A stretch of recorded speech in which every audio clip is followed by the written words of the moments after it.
making sure your score gets written on the score sheets when you pass them out. Again, you are responsible to make sure your score gets listed on the score sheet when we pass them out. Please report to your starting lanes. As you get there, we're getting ready to practice here in a couple minutes once I be quiet and we play the national anthem. Make sure that there's 5 on that pair. I have 1 pair down here, and I know we have 4 for sure. I have the 5th standing by, and everything else is square. So please get to your lanes. Make sure there's 5. If there is more or less than 5, there's been about 37 changes on this squad. We're trying to make sure that we get everybody on here and has a chance to win. Please help us out with that. If there's any pair that now does not have 5, please let us know immediately. With all that, I want to welcome you to the 2020 Indiana Masters. I want to thank our sponsors who are helping us be able to live stream this, and they're helping money into the prize funds. That's the Anderson-Madison County Visitors Bureau, Logan Bowling, Pinhead's Bowling Entertainment, Indiana State Usbc,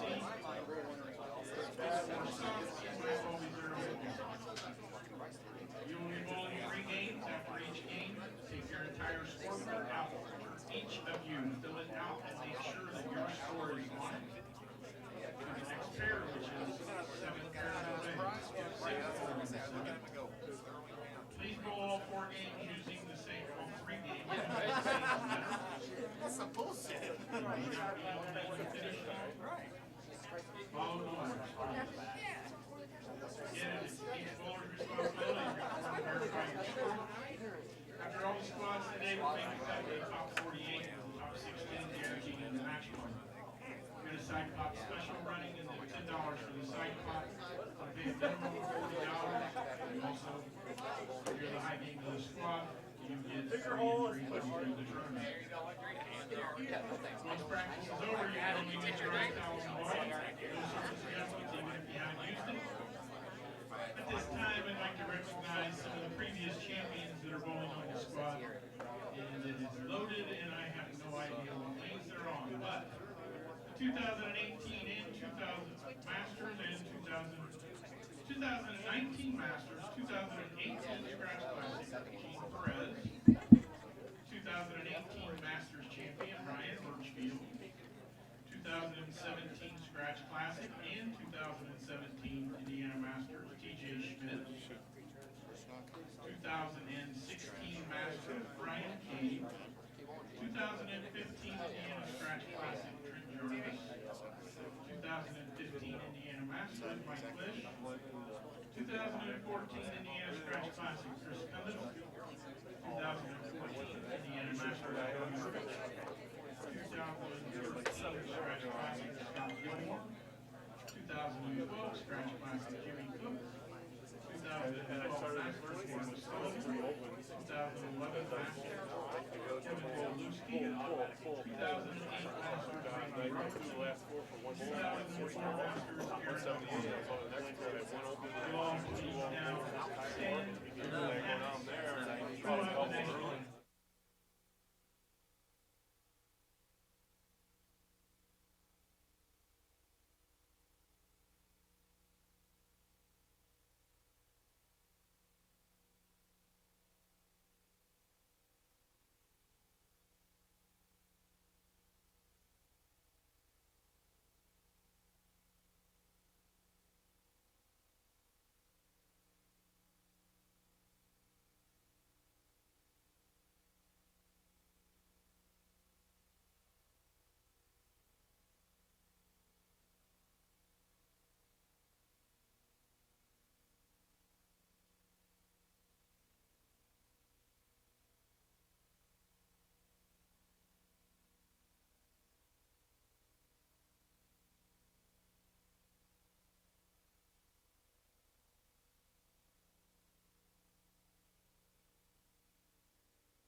are there any pairs that do not have 5 on it?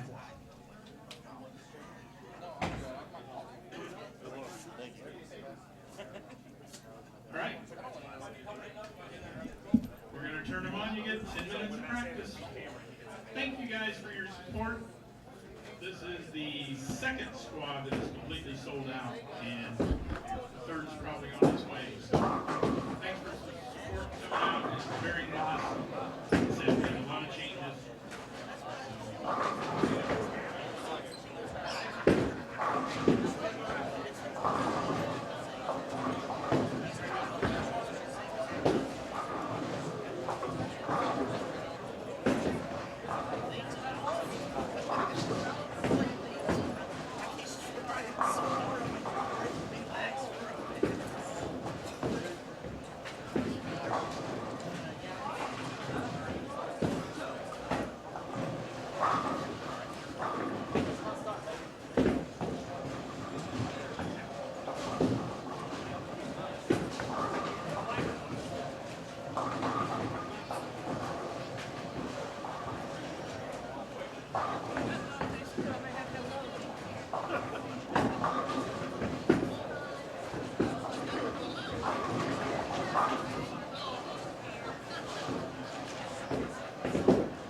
Five, 6, and 9 and 10. Switch it back every so often. Oh, that's right.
Looking for something fun to do in Anderson and Madison County? Hi, this is Matt Rusk from the Anderson-Madison County Visitors Bureau. Let us help you find things to see and do in Anderson and Madison County. The Visitors Center is located at I-69 and exit 226 across from Culver's in Anderson. Pick up a copy of our latest Discover magazine, our new Madison County map, and an Indiana Festival guide. Visit our website at visitandersonmadisoncounty.com. The fun starts here.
Looking for something fun to do in Anderson and Madison County? Hi, this is Matt Rusk from the Anderson-Madison County Visitors Bureau. Let us help you find things to see and do in Anderson and Madison County.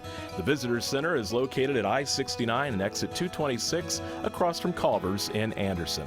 Pick up a copy of our latest Discover magazine, our new Madison County map, and an Indiana Festival guide. Visit our website at visitandersonmadisoncounty.com.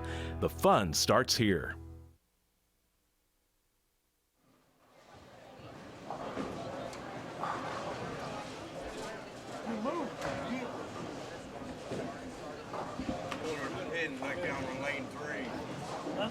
Pin laying out here on this side of the thing on lane 3. I went up there and called it. I already did.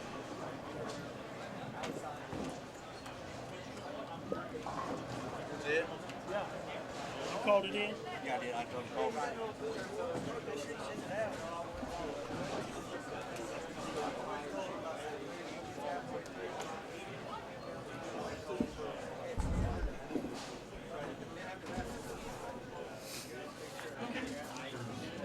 All right, bowlers, please make sure that all the machines are set on the first cycle. Again, reminder, as you move, take your entire score sheet with you. At the end of the day, please, somebody bring that to the tournament office. Each of you are responsible for your own scores, so make sure you get them written on there before we pick them up. Get all the lanes on the first ball, and good luck.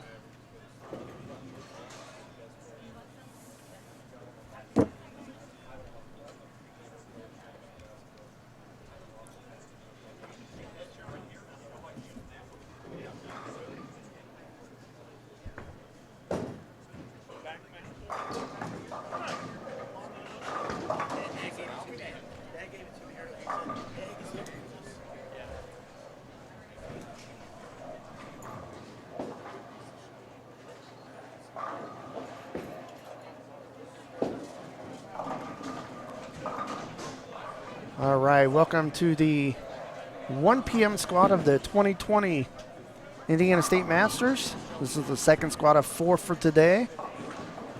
20th anniversary of this event for the state of Indiana.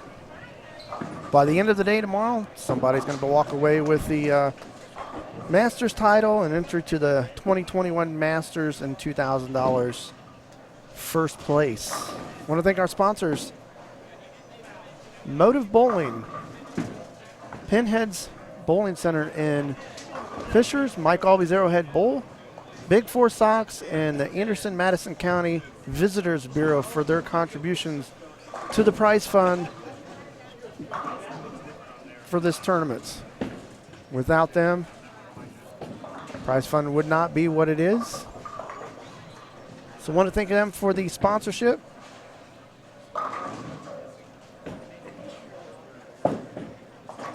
Bowlers today bowling 3 games in this squad, vying for a spot in the top 48.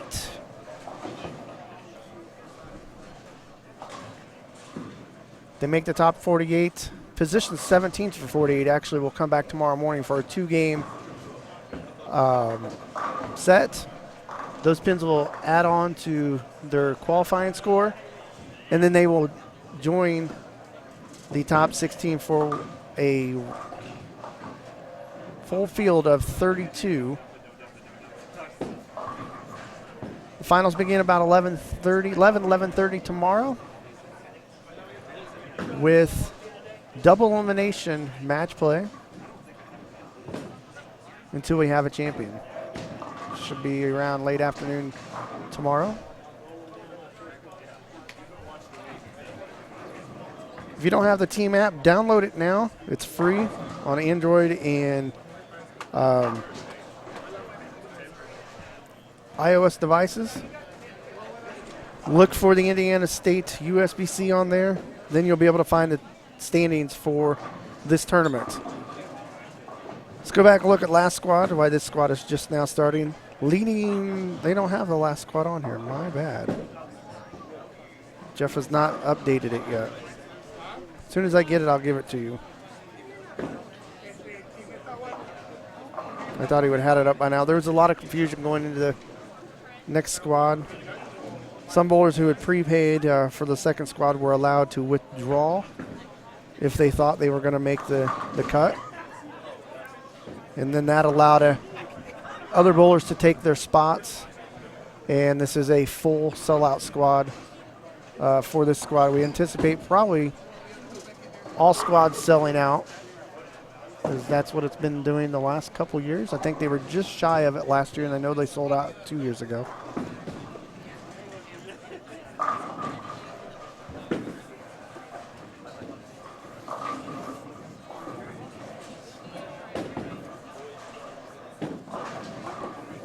Broadcasting lanes 9 and 10 right now. The other pair we have is 5 and 6. We'll switch back and forth as needed every few frames. and kind of keep you up on the action of what's going on here in this squad. If you haven't already, subscribe to our YouTube page. We appreciate the support. Some of the other events we have coming up are, we'll be right back here next Saturday for the Indiana High School State Finals. And then on March 14th, we'll be right back here again with the Indiana Queens. So a full plate here in the next few months for us. We'll also be down in Indianapolis following the pros around again like we did last year at the end of February. So look out for a vlog there. And then, of course, in June, we have the Indiana-Kentucky All-Stars. This is the youth tournament, the best from Kentucky against the best from Indiana. That'll be in Louisville.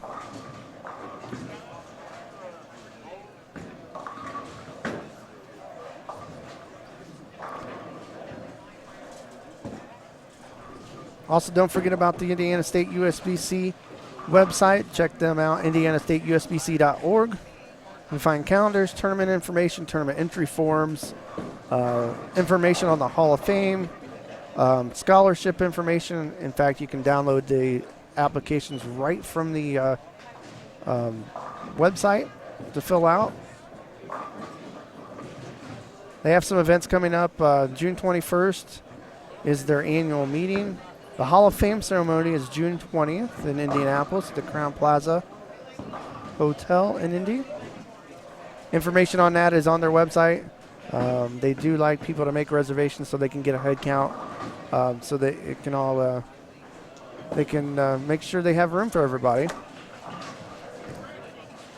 Find out information on the current Hall of Fame members, the indianastateusbc.org website as well. Lots of information there.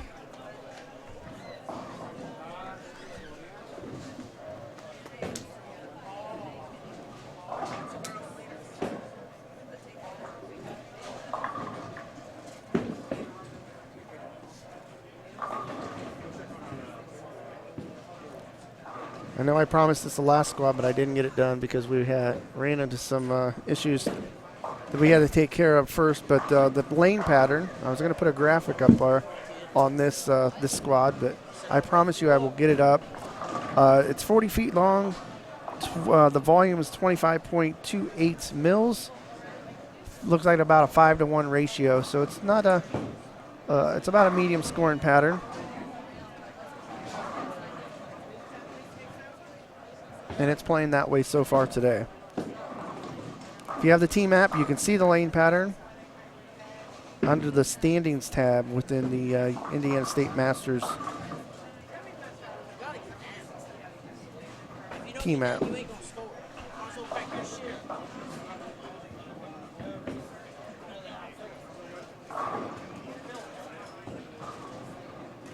Looks like you can find out bracket information as well. They have the live list from the A squad, information on the sweepers, and all sorts of things. And now I'm joined by the man himself, Usbc State of Indiana President Kerry King. Well, that was a interesting start to that squad, wasn't it? Getting everybody squared away. That was the word for it. We had 120-some bowlers, 110 spots, and shoo, we just now got things worked out. Yeah. We had to wait for some people to withdraw. Yes, correct. we had a few withdrawals, and guys were, 660, 670. I don't want to bowl again. I get my money back. No, yeah, that's. Then you got bowlers wanting to bowl. Oh, I got 10 people on the wait list. Can you still put me out there? We actually went 10 deep. Wow, good. Yeah. Well, that's great that you guys allowed them to withdraw to get those others on. Right. So. And you got the ones waiting, staring right at you, and like, hang on, we're working on it. We're crunching the numbers here. Yeah. Well, the squad ran a little bit behind as far as the start goes, so it worked out okay there. Yeah, we're going to be okay. It's just, as I said, minor details, 2 sold out. Oh, yeah. It sold out really, really quick because when I left you, we had 5 spots. 5 spots, yeah. Yep. And they had already were about half full They were about half full when we were talking at the beginning of the last squad. Right, and we're half full right now For the next squad? for the next squad, so it's going to sell out. It's going to sell out. So Yeah. if you guys are in town or wherever you're at, hurry up and get in, because if you're not in, you can't win. That's right. You got to thank our sponsors: Motive, Big Force Socks, Pinheads, Mike Albee Bull, Arrowhead there, in Indiana and USBC. Mike Albee will be joining us tomorrow for the broadcast. Not sure if he'll be here bright and early in the morning, but he'll at least be here for the finals. It's always nice to have him on because provides a lot of insight, you know, from a bowler's perspective. Yes, and a true champion of the sport for us. Yeah. That's one of the best ambassadors we have in our sport. For We was talking about Tim Mack earlier. It was the Pioneer division. He got his Okay. Hall of Fame from. And he didn't re-enter, did he?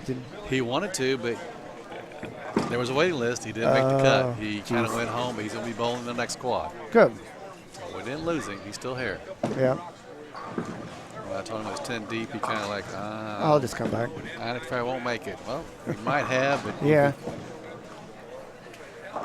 And home's not far away, so. Oops.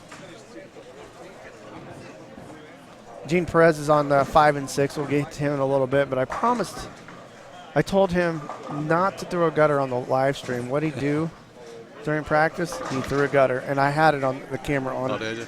Yeah. He's like, "Did you like that?" I'm like, "Yep, sure did." I kind of teased him about the first one he had on one and two. Yeah, I mean, as far out as he's playing, it's going to happen. All the great bowlers will do it. Just because you're good doesn't mean you don't throw gutter balls. Well, I think DJ Tech had a guy throw one in a gutter on him and got beat. Mm-hmm. They're on that bowlers shootout or what they had there for something. Yeah.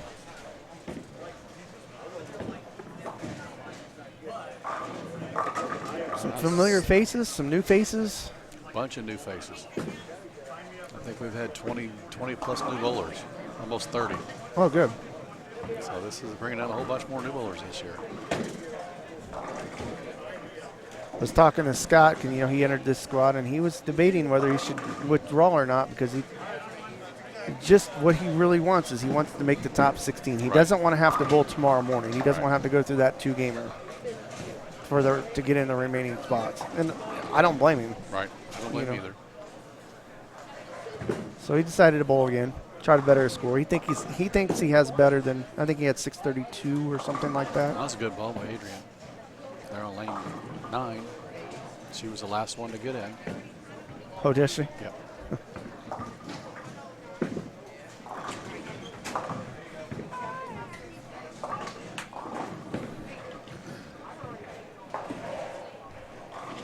Waiting for Jeff to upload the standings for the last squad. But he's been a busy man. Yes, he has. They've all been busy in the office. I give the office great credit. They do a great job in there. A lot goes through in an hour and a half. Oh, yeah. And Yeah, you got to work fast. Yes. Fast, but Efficient. accurate. Mm-hmm. And yeah. They're raising their hands over there for a 5-pin on line 7. We've seen that multiple times today.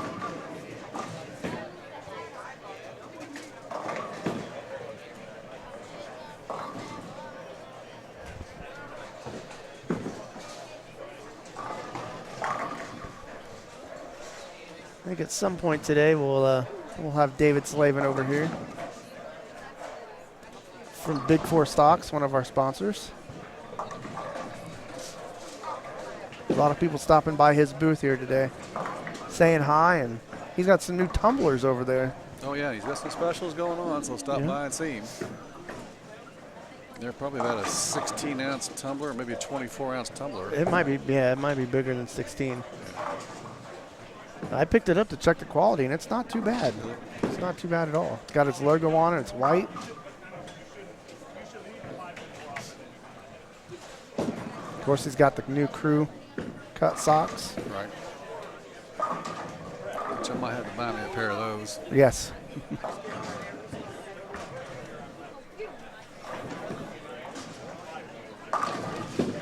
She just chopped it off. 247 looked Yep. like. Yep. He's straight out of it, chopped. I think he had 602, he said, Yep. which is probably not going to be enough, I would imagine. Probably a little bit low. Yeah. It might make the top 48, but I wouldn't put no money on it today. No. I still think you're looking at 610, 615, but I could be wrong.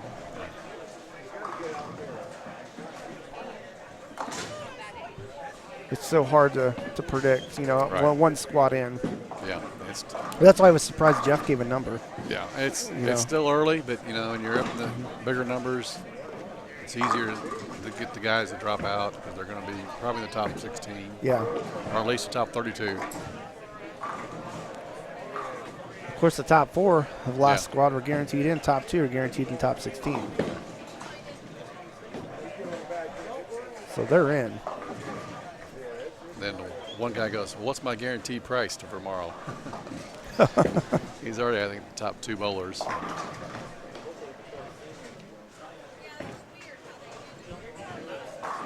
If you're in the chat room, talk to us. Let us know where you're watching from. I'm going to scoot over a chair so I can do that. I'm not leaving you. Oh, okay. We'll put a chair between us.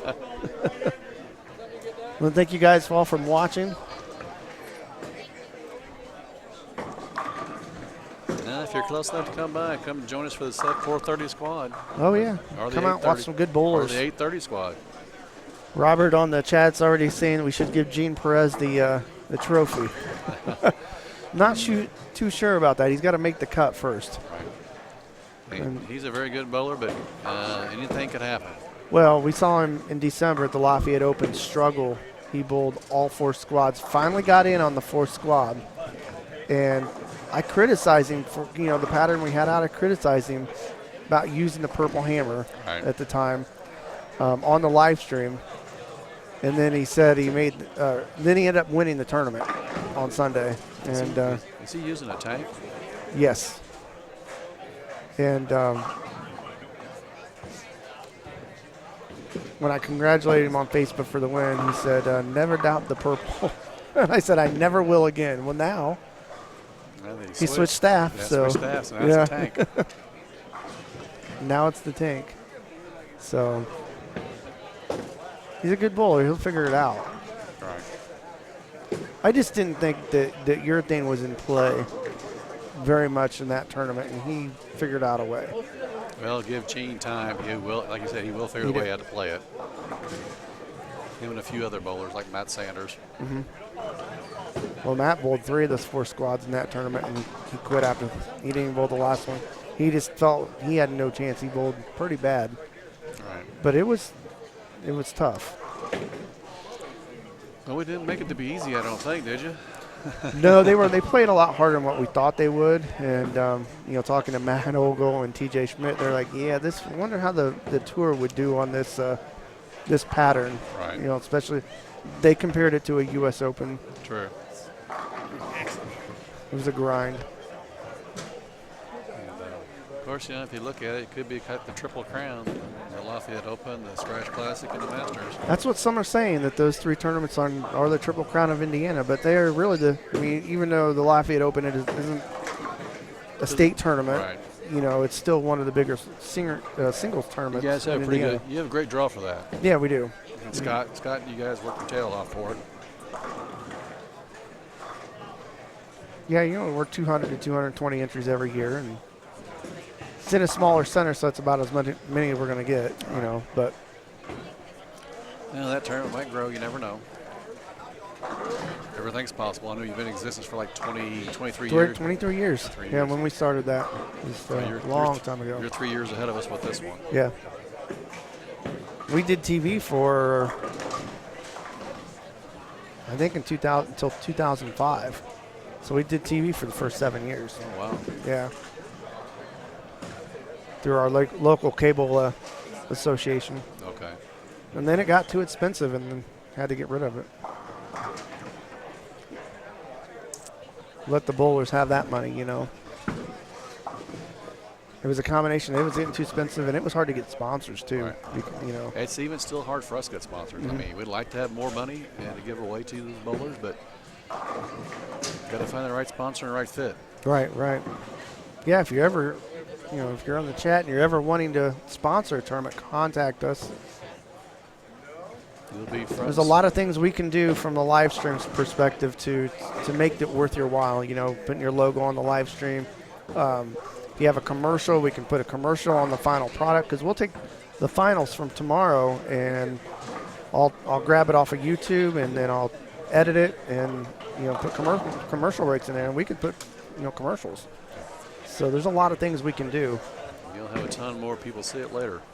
Yeah, I mean, I think our Scratch Classic views are like 35,000 or something like that. So, and those 35,000 views, I look at it, the analytics are coming from all across the country. Some are even, across the world. Oh, wow. That's great. That's great. We get a lot of views from Canada and Korea. The Korean thing, I think, has helped the PBA or whatever it is. They've subscribed to us on our Facebook or our, YouTube. So, and then I've watched some of their live stream and commented. And so, yeah, if you like to sponsor a tournament, reach out to us. We'll be glad to talk to you. Especially if you sell cars, maybe like Lockhart Chevrolet or Cadillac, or a few other places around town, Ray Skillman. Sure. We could use a little help out here. Maybe put you out here on the front line with us.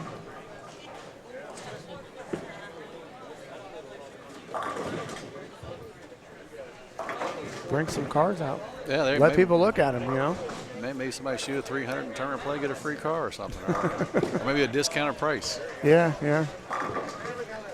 They used to do that over in the All-Star Trios. Yeah, I remember that. Finally, when everybody started shooting 300, they stopped doing it. Yeah, that would get kind of pricey. Yeah.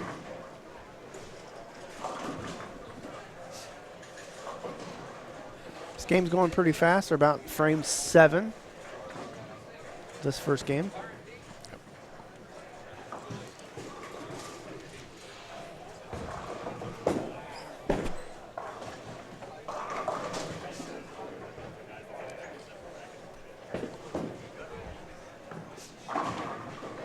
Yeah, I didn't realize they'd gone that fast on the numbers after I left the office out here, and like 5 left. Wow. Yeah, I didn't see anybody going in there. I didn't either. I mean, they must have done it real quick, or sent their messengers down there to them. Here, take this in, take this in. Yeah.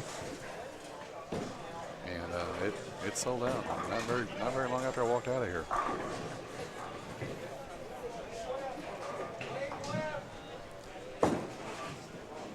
What's nice is after this squad, I'm going to get a break for a squad. I think Scott will take over. Depending on what TJ's doing, TJ will join in. Okay.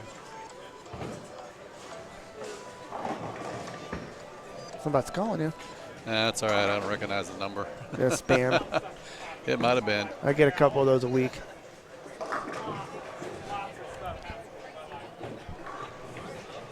I thought I had all my telemarkers turned off. Go back to the team app, see if we have some standings. I would have thought we had a standing sheet by now. Well, I think Jeff was dealing with all the... Well, there's a lot of changes going on. Yeah. Yeah, he hasn't uploaded anything.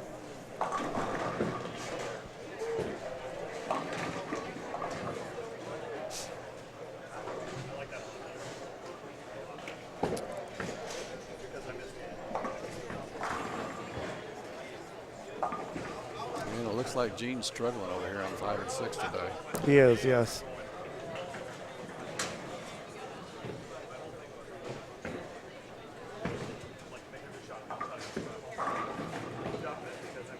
Oh, he picked that up. Nice shot. Nice pair.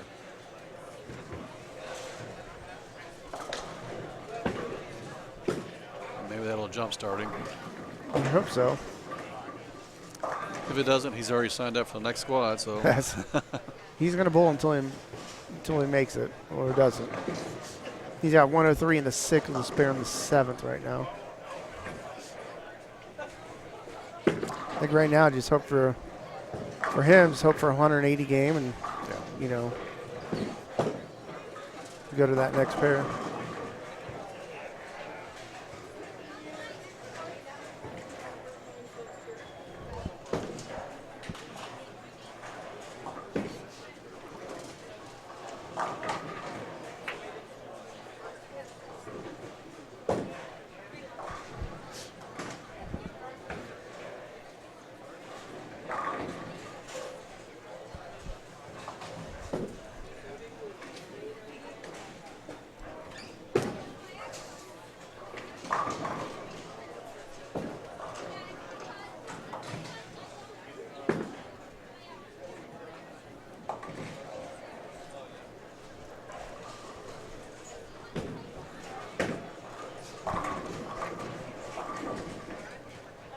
Well, it looks like the snow's stopped outside.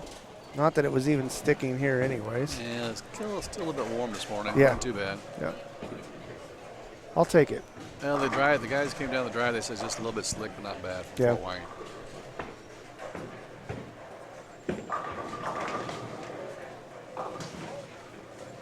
So I wonder if we see the same scoring pace as last squad for the first game. Well, Yeah, they were kind of low, at least in front of us. Right. And then The they go up. Higher scores will probably come from that end. Mm-hmm. We'll see Which is how- interesting. Right. Once again, I want to thank the sponsors we have for our live stream and the tournament today. Pinheads and Fishers, Mike Albie's Arrowhead Bull, Big Four Sox, the Anderson Madison County Visitors Bureau, and Motive Bowling.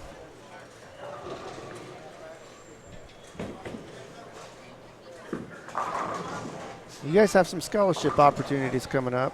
Yes, I know we do. that. We got 5 of them. 5 of them. We talked about them last squad.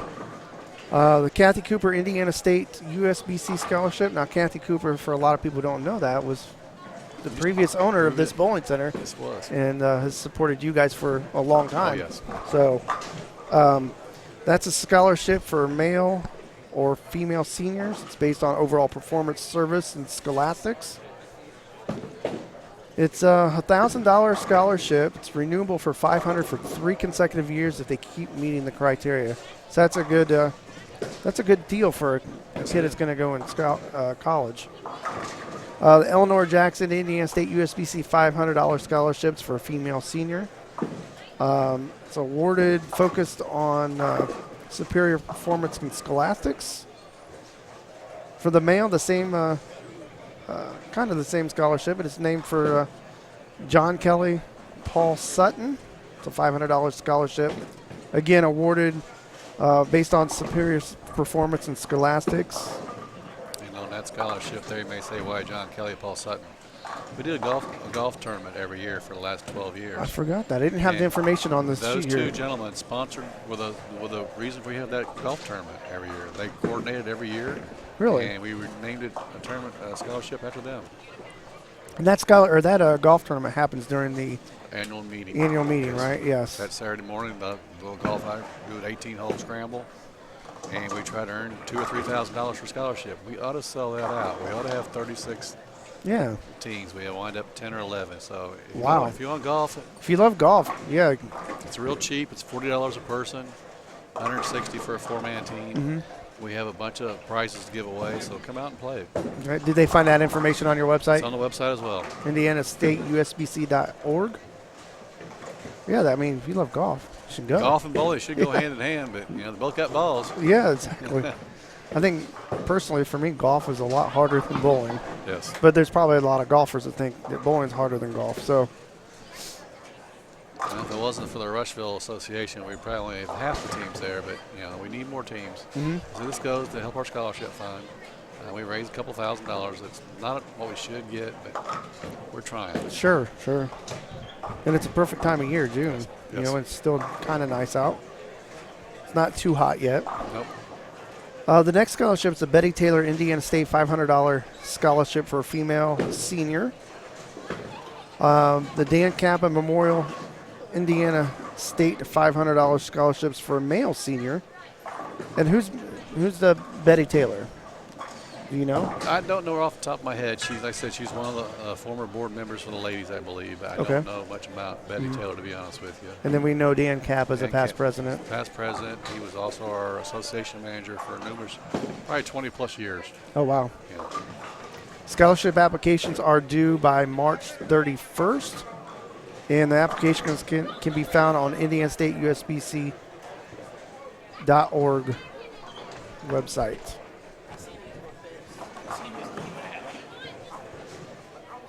So a lot going on in the bowling world, and I think it's probably this way for a lot of people. Yes.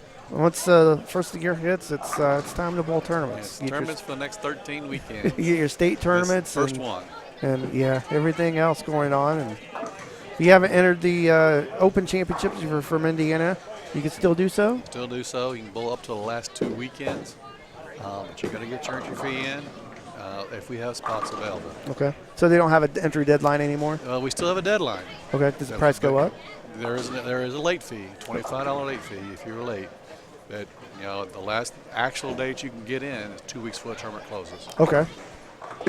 So if you're still thinking about it, get your round of 10 and come on in. And it's in Richmond? This is in Richmond, Indiana. Which bowling center? You guys are only doing one bowling center, right? Yeah, doing the 40 bowl. Okay. Richmond 40. Yeah.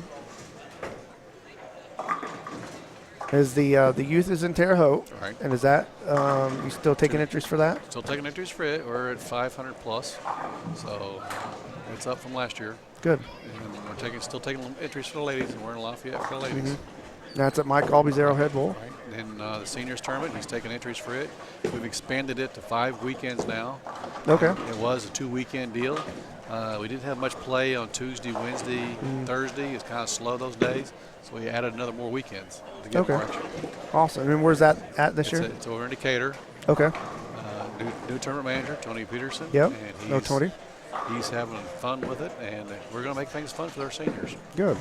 Yeah, Tony's perfect for that. He runs our city tournaments in Lafayette and does a great job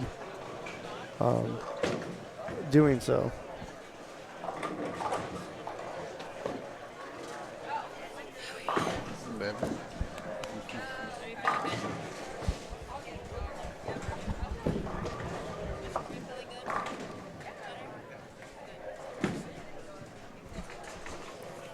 Got some fans stopping by to say hi.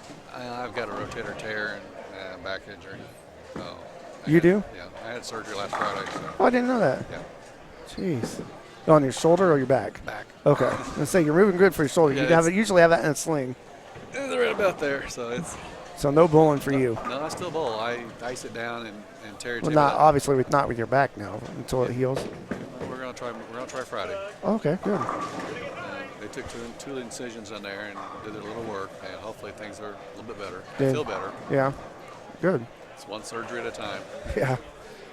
Yeah, having back problems is not fun. For sure. Looks like they're starting to finish on the high end as we see some bowlers start coming down here. Low end's finished, well, running about the same, 9 and 10. A little bit farther behind than everybody else by like a half a frame. They'll all get done about the same time. Yeah. Or close. Definitely a lot more people watching than last squad. Well, everybody's getting around, so the speed's going to pick up a little bit. Right.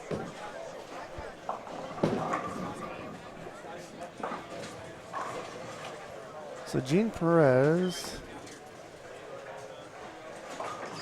142 in the 8th, strike in the 9th. So he could still strike out for 202. But he's been kind of up and down, so. Seems like striking's been hard to come by for him. Yes, it is.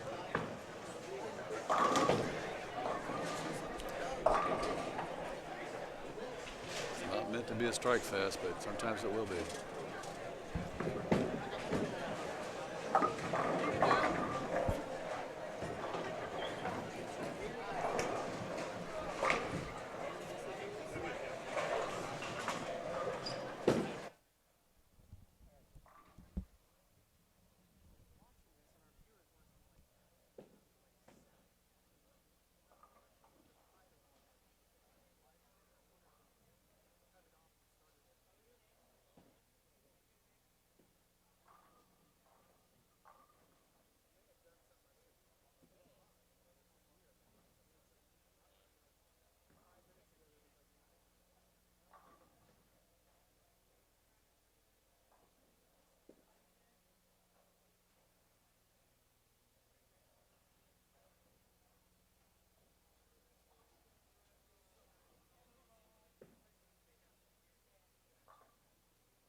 So from an association standpoint, is there any other news, any other going on that we've missed, the last two squad, as far as things happening? Not really. We're in the process of hiring a new assistant tournament manager for the Open Championship. That deadline is the 29th of January. So if you're interested in being the assistant tournament manager for the Open, go on to indianausbc.org and look at the application. Okay. And we'll fill that position. And Rick Schultz will retire, and Charlie will move up to be the Open Championship manager. Rick's done that for a long time, hasn't he? About 10 years now, I think. It was Larry Owens before him. I remember that. And then I think I remember his name. He's out of Indianapolis. I'll have to think of it here for a minute.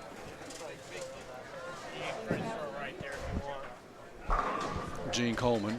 Okay. Then we had John Stage for years. They're out of Fort Wayne. Gene got the first one in the 10th. It's about to get really crowded down here. And Gene looks like he's going to go 2-0. Yeah, he's going to sneak one in there. Give himself an opportunity. That's all you have to do. That's right. And you can go from there. Right between movements here, it gets a little bit busier down at the end. Mm-hmm.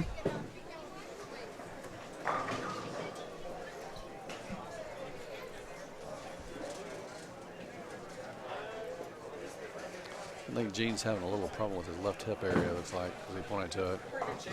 Oh, really? Yeah. I know he's battling some injuries, and it's like, God, it's not a good time to have injuries when the tour's starting up for him here in a few weeks. Right.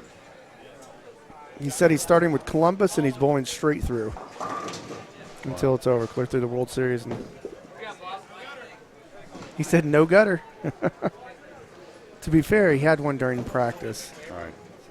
He did finish with 201, so yep. he made a little improvement. Yeah. Yeah, he didn't start out too great, but he looked good there at the end.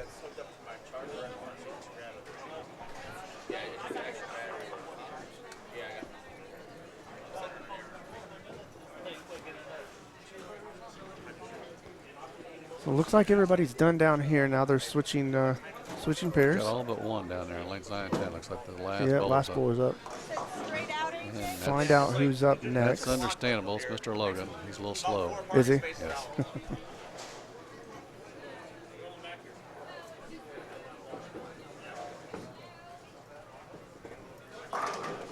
I think he's still giving Lane courtesy, and there's nobody around him. Nobody around him. He's still standing. He's pretending there's a ghost bowling next to him. If you bowled against Ray Logan, you know how it is. That's how he bowls. He's slow. And some people that way, it's just it's a pace thing. It's a tempo thing for them. They're forced to go faster or slower, and then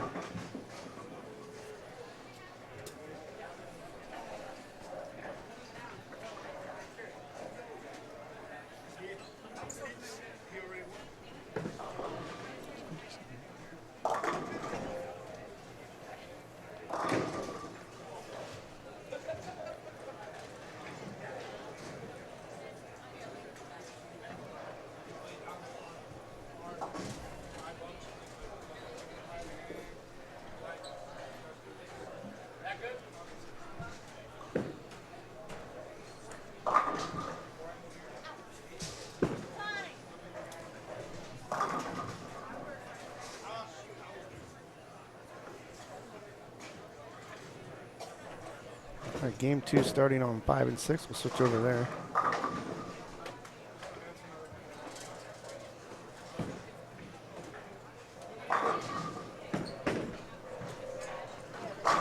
Looks like we have Mr. Gilmore on 7 and 8. Yep, along with Jalen Mosley. One of Indy's phenoms, youth bowlers at one time. He was attending Midland University's on break. What kind of break are they on? They must have a different schedule. I don't know. That's why he told me. I said, I thought you were in school. He says, well, I'm on break. I'm like, okay. Wow, okay. Must be nice. They might go in quarters.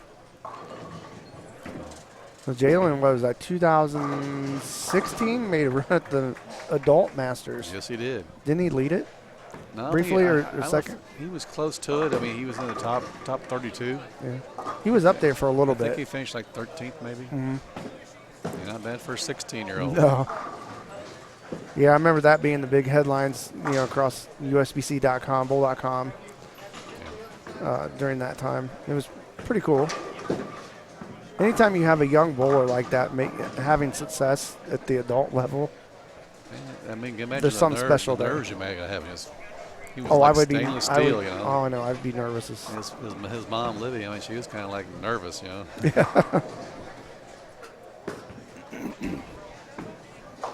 It's like you build that and you make that, and then you bowl a match player, get some of the greatest bowlers in the world. And I think he ran into the Tank brothers. The Tank brothers took him down. Mm-hmm. So, but, it was a learning experience for Jalen, and you're 16 on a national level like that. Hey, it's great exposure. Oh, definitely.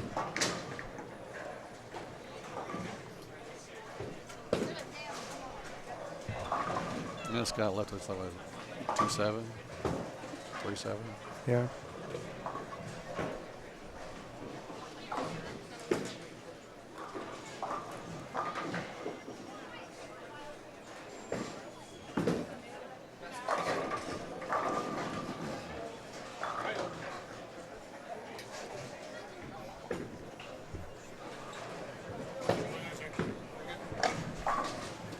Not an easy spare either. He chopped it. Oh, did he? Wow. Well, it's frame one. He can recover from that. Yeah, that's the best frame to have it open in. There's nothing behind it, so.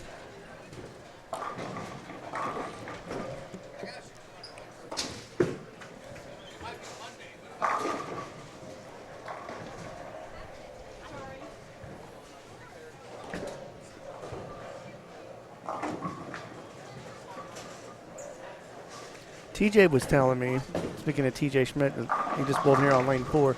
He shoots 134 first game. Right. He still made it through 5 brackets. Well, you'd be surprised. It doesn't. You'd be surprised what it might take. I mean, you don't have to be perfect or under 200. Yeah, and he followed up with like 250, I think, the second game. But then, he's in 5 finals, and he's thinking that 134 was a bracket killer. Right, which it can be, but you never know. I mean, there's guys out here who go just as worse as you do. Oh, first yeah. game. Yeah, he caught somebody that shot 120-something. All 5 of those brackets. Oh, wow. Same guy. Well, it depends how many brackets he got in. I mean, he could have maxed it out. Oh, yeah. The program does try to give you different opponents the way it's set up. Sometimes it's impossible when you got so many guys maxing. Excuse me.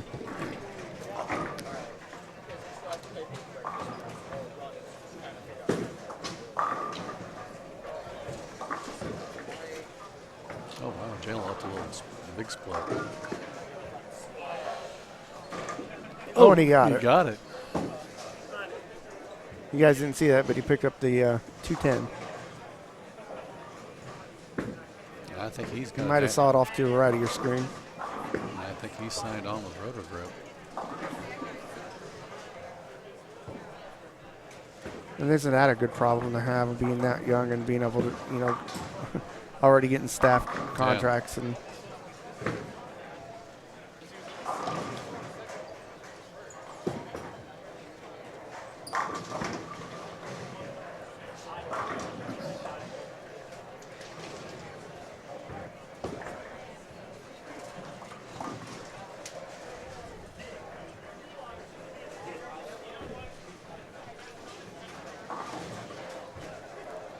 See if we have a standings update at all.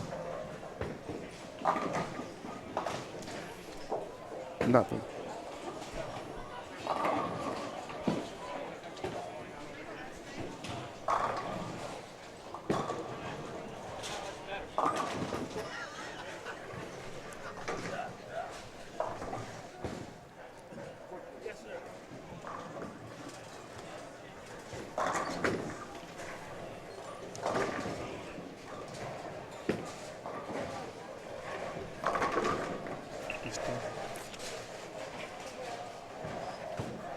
I think he's trying to say your handwriting looks like it's a doctor's.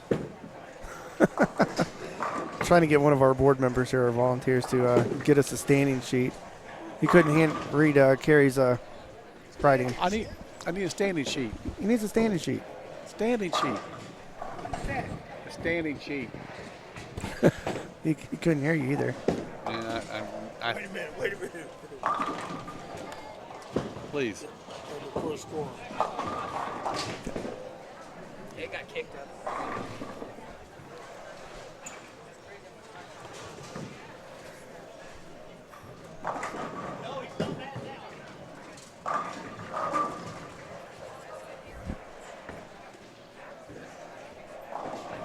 Once again, I want to thank everybody for watching the 2020 Indiana State Masters here from Anderson, Indiana, Championship Lanes. The newly remodeled Championship Lanes. They've done a bunch of improvements, including knocking out walls. So we got a standing sheet coming. He's still putting scores in. See, Kerry, if you were in there, it'd be done. Well, that's not my job in Nope. there, but I know they're busy. They're short-handed right now. But that's Oh, are okay. they? Yeah. Yeah. Me being out here to help, not Sure. to do anything financially in there, but Yeah, you're just a body. yeah. Just say, Oh, tell me to almost. do what I want. Almost a Oh. pickup by Devin Mazzello. 4-7-10.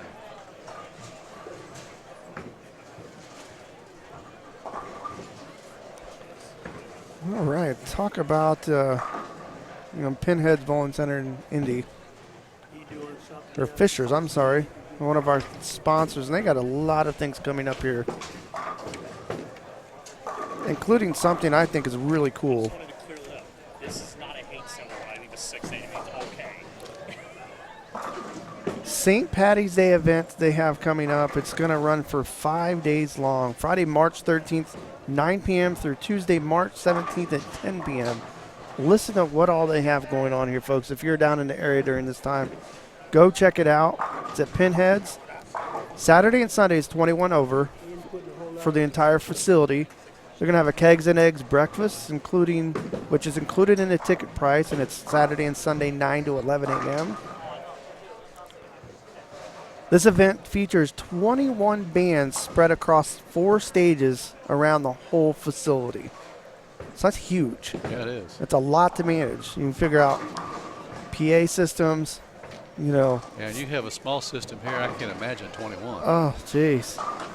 Tickets are only $10 per person, but that's good for all 5 days. Oh, yeah, wow. Tickets can be purchased online at their website or at the door, starting on February 3rd at Pinhead or bulletpinheads.com. Beautiful facility that they have down there. And one of our bowlers that bowled today, I don't know if he's bowling second squad or not, Zach Kerry. I think Zach is bowling squad 2 as well. He's the operations manager there. But that's what they got going on. 5-day-long celebration for St. Patty's Day. They also have some Super Bowl things going on in their bowling center. First thing is they're calling the Super Bowling Tailgate on Super Bowl Sunday from 4 to 7.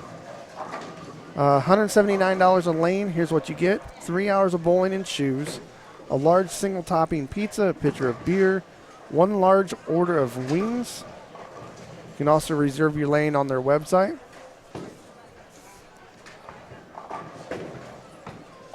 They also have a special in the bar. Starting at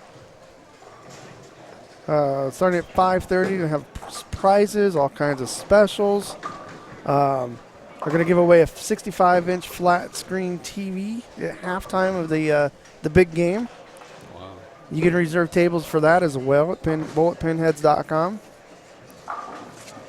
And I don't think I mentioned this in last squad because the paper got misplaced, but they're having a special on February 29th. It's called Princess and Superheroes.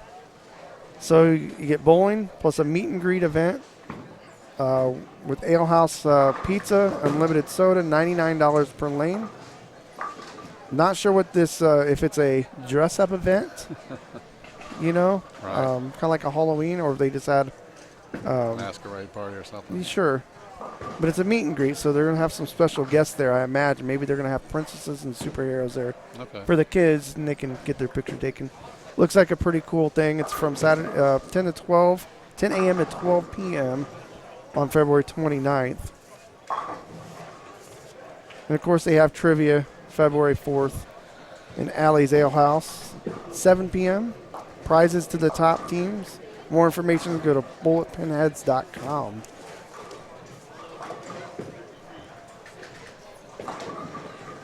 So lots of good things going on there at Pinheads.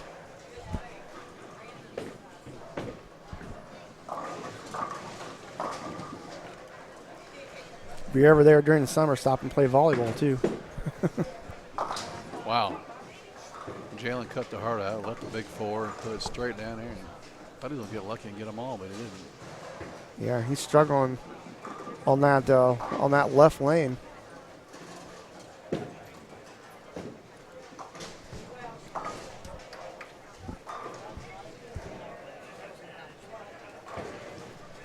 Back over to 9 and 10 here. Josh Vaughn up on the left lane, playing deep.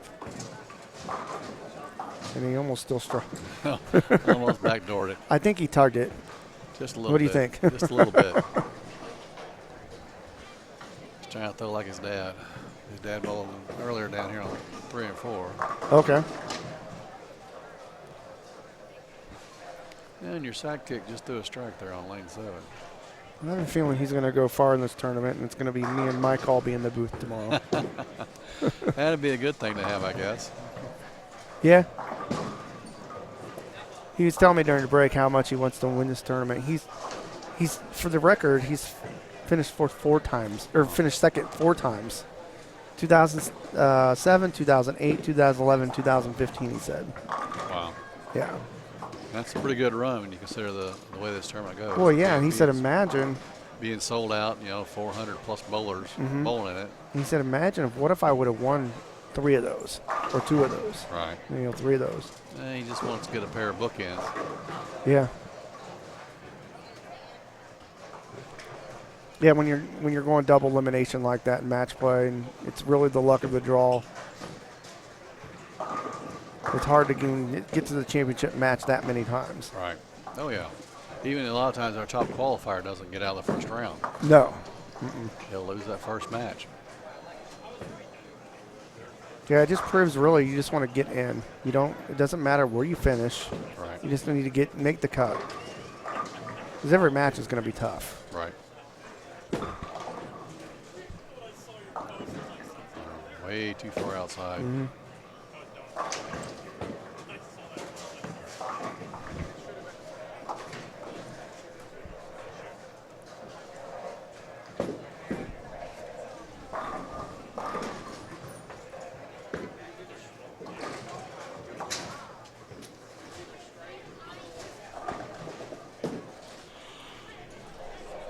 Nice, a lot of the players have their family here. The family gets their drinks from the bar and watch their friends or significant others bowl. Yeah, Jalen's kind of shaking his head on that right lane. Yeah.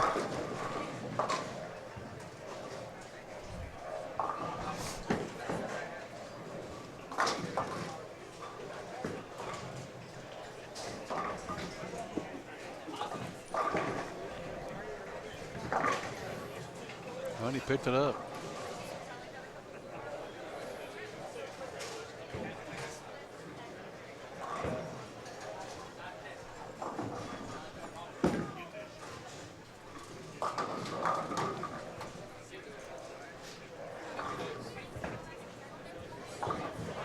Halfway through game 2.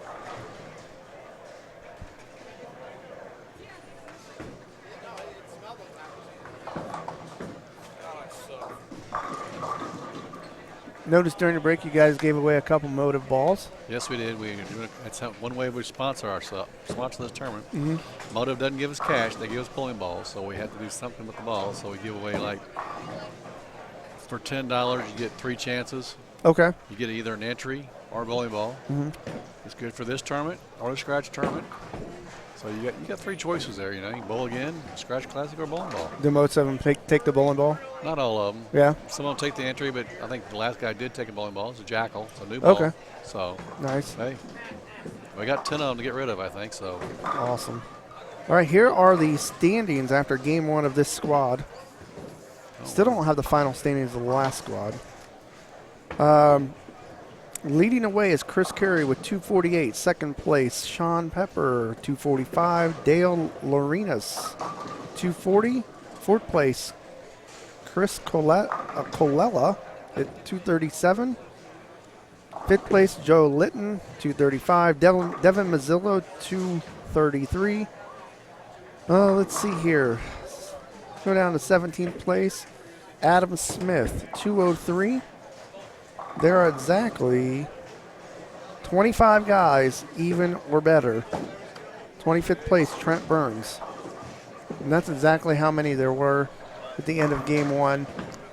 Last squad, 25 guys plus. Well, that's scoring pretty pace, consistent. yeah. Pretty consistent. Now the scores at the top aren't as high as what they were last squad. We had a lot of 250s. And you have some of those bowlers that on the top are right below here in front of us. Yeah. Chris Curry, Sean Pepper, Chris.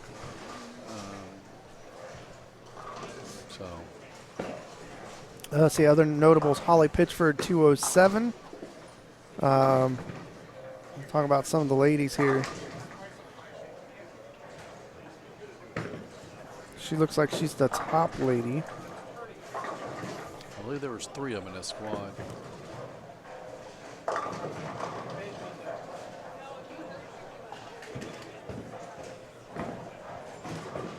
Erin Jones, 170. She's in 71st.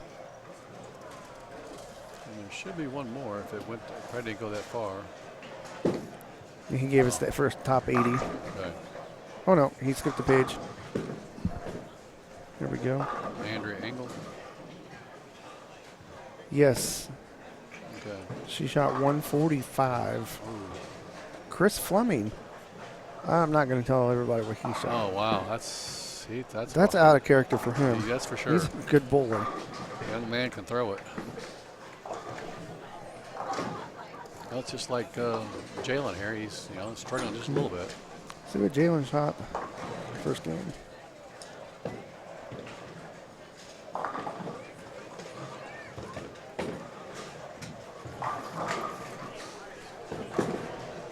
Shoots 187 first game. Vudong 185.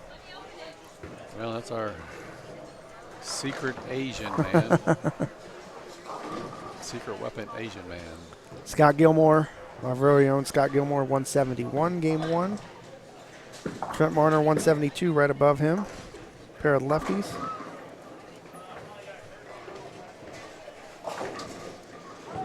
Gary Clark, senior, 175. Daniel Freeman, 176.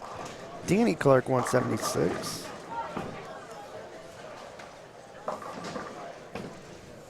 And Scott is right in front of us on lane 7.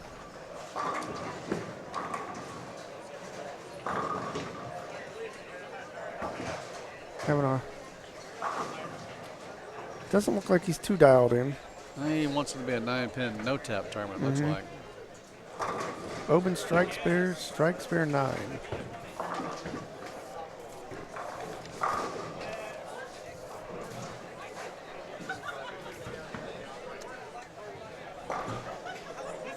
Brian Cave shoots 232. He's a former champion. Jimmy Cook, 203. Gene Perez, 201. He's in 21st.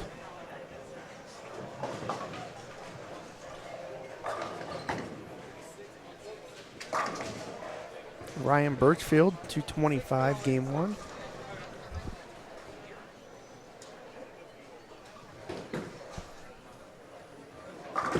So similar scoring pace to the last squad, it looks like. Don't you agree? Yeah, I agree on that. It's game 1, so. Unofficial results for this is squad 1. Yes. Squad 1 unofficial results. Leading the way was Mike Larkin at 686 And Jeff Grego had 678. They're guaranteed in the top 16. Rodney English was third at 677. Ben Caldwell at 653 was fourth. Those two are guaranteed in the top 48. At least the top 48. Now, with those scores, I think they're probably going to be in this top 16, though. Yeah, most likely. So, but those four are guaranteed to make the cut. Fifth place, Kyle Luckett with 649. Owen Brummett, 648. Is that any relation to Sydney? No. No? Okay. No, I've asked that question before. Seventh place, Dwayne Burton, 646. Kevin McCune, 636. Brad Slayball, 633. And rounding out the top 10 with 632, Scott Gilmore. Shelby ended up with 628. After the 2:30 game, she shoots 190. Phil Raymond, a local bowler from Lafayette, 624, and he said he's not re-entering. He shot 624 with 167 the first game. He said, I'm going to take my chances. Other notables, Ryan Birchfield, 611. Tim Mack, 605.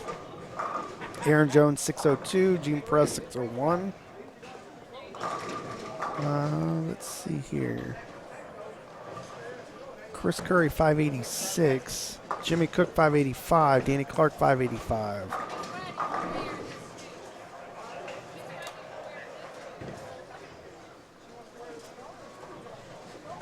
Right now, if you had to cut the 48, it was going to be 563. We know that's going to go way up.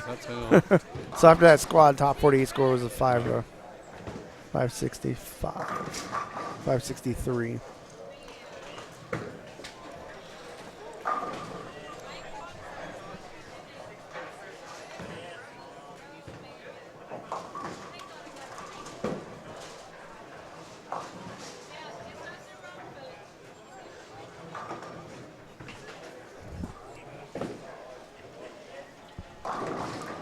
So that's that. At least we got those.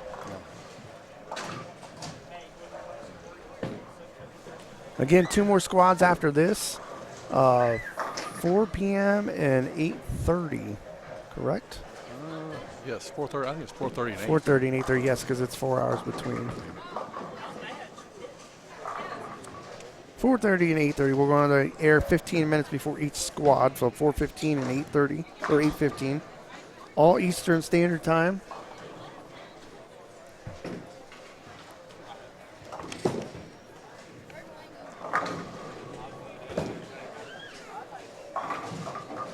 And I saw on Facebook, you guys awarded tournaments for next year. Next 2 years. Next 2 years. We had 44 bids for our tournaments. There's 9 tournaments we do. Mm-hmm. It was unreal. We had that many bids. That's a lot. It's a lot. It's a lot. And we gave away the 2021 to Indianapolis at Western Bowl. For the Opens? The Open Championship. Okay. And the following year it comes here for the Open Championship in 22. The ladies will be in, I believe, Muncie and Fort Wayne. Okay. And then the youth bowlers will be in Indianapolis in 21-22, and be in Lafayette in 21. Okay. And then the seniors will be in Bloomington in 21 and Parkway in 22. And the mixed tournament will be in, I believe, Heritage and Kokomo, mm-hmm. and the following year will be at Meyer Sport Bowl and Logansport. I have not been to Meyer Sport Bowl in a long time. It's a nice little house. It is, yeah. I remember, my youth days. It's been that long. When I was a teenager, it was nice then. 24-lane center, is that right? I think that's what it is. Yeah. It's all one level there, mm-hmm. but it's a nice little center there. Don Meyer does a great job. I said it was unbelievable. We had 44 bids. That's crazy. It's crazy. I mean, now, did you take bids for like this tournament and the Queens and? No, they were already bidded out. Okay. Well, actually, they're not bids. The only tournament that was actually bidded is the Masters, mm-hmm. and it has a 5-year contract right now. So we're here for the next. We're here for the next 3 years. 3 years. 4 years, probably 3 or 4. Mm-hmm. We did a contract extension on it, I think, last year. Okay. For another 3 years. The Queens will be here again probably the following year, and the Scratch Classic will be in Lafayette. Those are still in the test pattern mode. Yeah. We won't change that until we see something, and then we'll make a decision on it. But it's in a test mode for us. It goes at least a 3-year program, and we make a decision on it. See how entries are, things like that, right? See if we have to change something or modify the program, and then we'll go back and look at it and do it again. So before you guys merged, the Queens followed where the ladies' state tournament was, didn't they? I want to say yes, but I'm not sure on that part. They were a little bit different operation. They had a longer format. They built like 16 plus games, I think it was, a qualifier, and then they come in on Sunday and bowl again. That's crazy compared to this tournament. It was a grind for the ladies. We modified it to this approach here with a 3-game qualifier, and they seemed to like it. Yeah, I know there was There's some apprehension about it. There was. That's what I was just getting ready to say. There was a lot of talk about the format and different squads and re-entry and things like that. And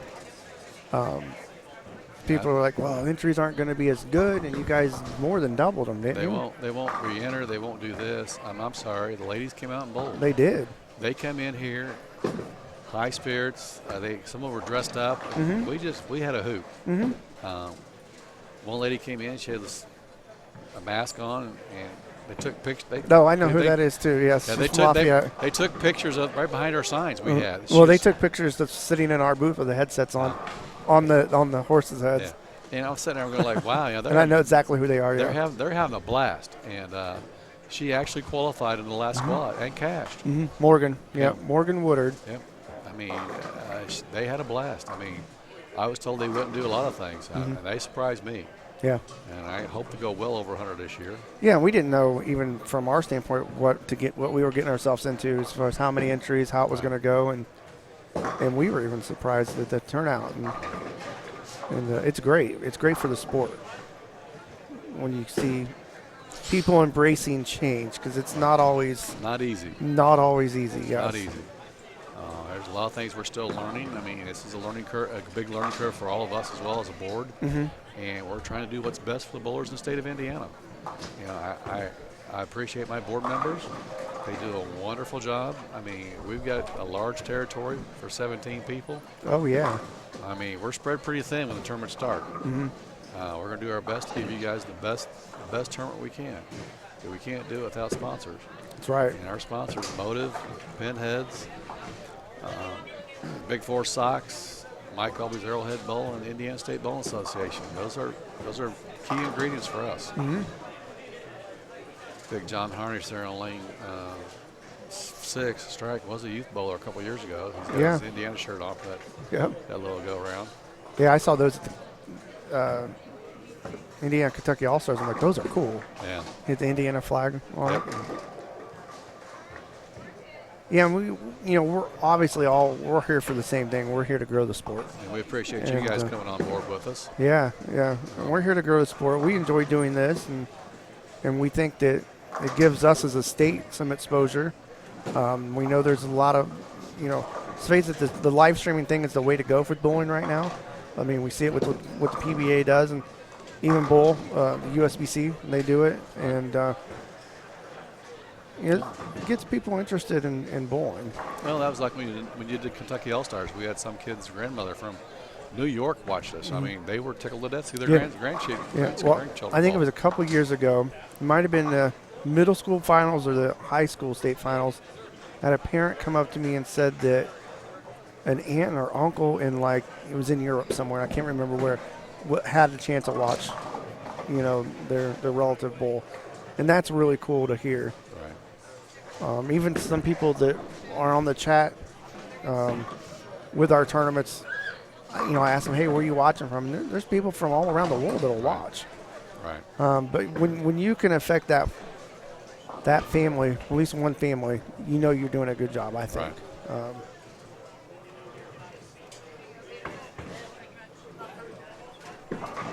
Looks like Holly's going to be bowling down here on 7 and 8 probably. No, they're done fast. Yep. But, you know, in last year we did the middle school state finals here in May, and I was packing up, and how many of those kids came up to us and to me and said, I watch you guys all the time. You know, thank you. It's awesome, Right. you know. So that's kind of cool. Well, that's good. You know, we're having a positive impact on some people, I feel. No, so we appreciate you guys coming on board with us and making this opportunity for us available. Yeah, we appreciate doing it for sure. I know it costs us money as an organization, but at the same time, it gives us a little bit more exposure. And like I said, the more exposure we can get, the better we can be. Yeah, and I think, you know, a lot of people don't realize what you guys do every day for us bowlers. They just think that you're going to run the tournaments and that's all you do. And it's so much more than that. Right. You know. They don't see the behind the scenes and it's a lot of work. The volunteer work that some of our board members do. I mean, they go out, look at the bowling center, they go through the wiring systems to make sure that we can actually hook up to the systems. Right. And make sure our NAS drives and our drives are going to work. Or do we have to relay new cable? Because that's a lot of stuff. Because some stuff's that's antique wirings. You know, you don't have the high-speed internet systems we might need or something. So we may have to lay some cable. And that's the thing I think a lot of bowlers don't understand too, that when these centers are bidding for state tournaments, they're not winning based on what they're offering as lineage alone. Right. You know, you don't give it to them because maybe necessarily it's the lowest lineage. No, it may you not have be to low. look at everything. You got to Right. look to see the center size, if you have the space for a tournament office, and all of that. When you have two squads, is there going to be concourse room for two squads to fit? Because sometimes you don't have that hour changeover. Now we have probably about an hour changeover, so hopefully the first squad's done, we got them paid off, and the next squad can come in and have room. But sometimes it's just like right now, it's starting to get full again. So it's that time again. Got a thumbs up from Holly. She must be bowling pretty good. She's got a drink in her hand too, so it's probably the drink. It looks like Kool-Aid from here. Yeah, it does. One of them sports drinks. Yeah. Well, that's the thing. It's It's about hydration too. Yeah. You got to have that during the thing too. You know, back to what you guys do, it's, there's a lot of work involved in running the tournaments and pre-tournaments. I know from my experience, working in a bowling center, we knew, I think, 2 or 3 years in advance that we were going to have state.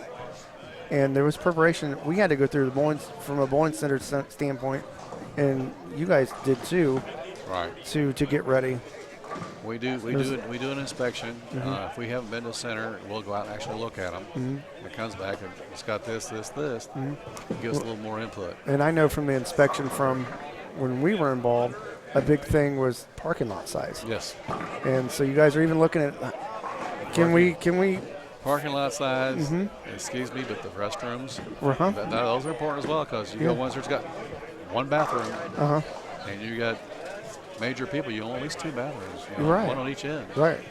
And they say, oh, yeah, that's nothing. No, it is. You need to take care of your bowlers. Yeah, I mean, that's the thing, is you're having people from all around the state come to your bowling center. I mean, to be nice, it's,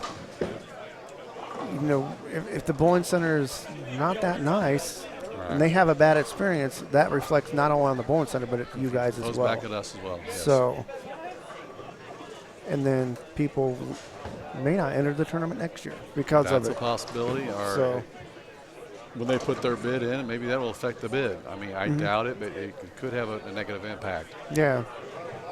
So you guys look at a lot of things. Yes.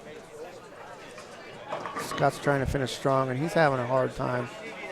Finished about 180. Yeah, he's going to have 185 for these spare strikes. Squad seems like it's flying by. I know, it's getting a little noisier too. Boy, next weekend it'll be really noisy. Really noisy. Have you experienced the state finals for high school? It's probably one of the coolest experiences. I mean, Oh, he's got open, so he's a 173. Wow. He's only 174. a monster last game. Yeah. So it was 171, 174, something like that. Right. But it's one of the coolest experiences to watch because the concourse is packed. You can't even walk up and down. Yeah, bleachers, everything in Bleachers. People are cheering. I compare it to when I bowled for Purdue. When we went to nationals, it was the same way. It's big time for these kids. Right. I think there was one year we did it, and there was the mascots were here. Oh, wow. That Muncie Central had their mascot here. It was pretty cool. Bearcats? Yeah, something like that. Yeah, there's a couple of mascots here. And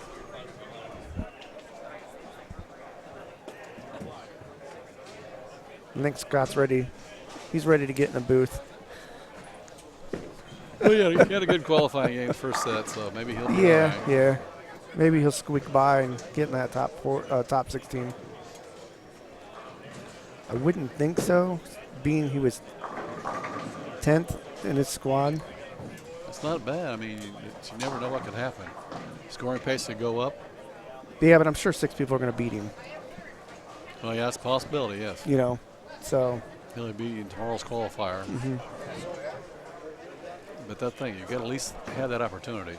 Yeah, and he'd already prepaid, so he's like, why not? I feel like I have more out there. Well, obviously, he doesn't. It could be the pair of lanes, too. How many left-handers were on that before he got here? Yeah, and then this pattern will play tighter and tighter the more it's stripped and reeled.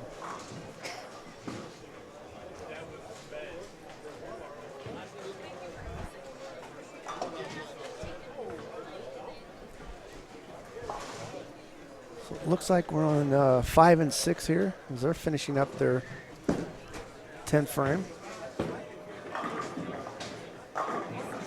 No good scores on that pair either. No.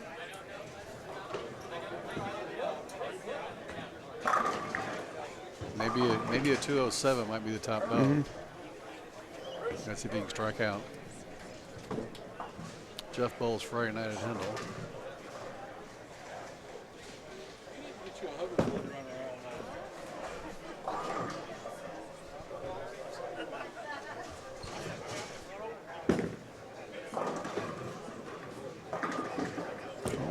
Ball looks like it's urethane the way it rolls, and I could be wrong. And it's a motive, I can tell you that Yeah. much.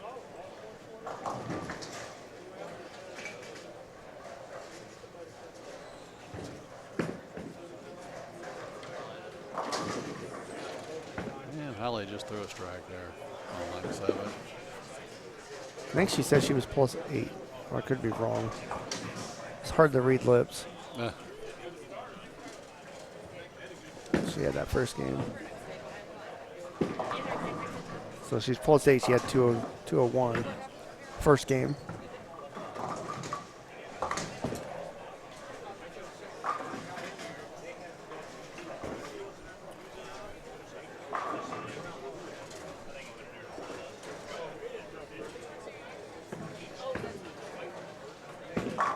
Oh, wow. Good shot. Good shot. Down on knee.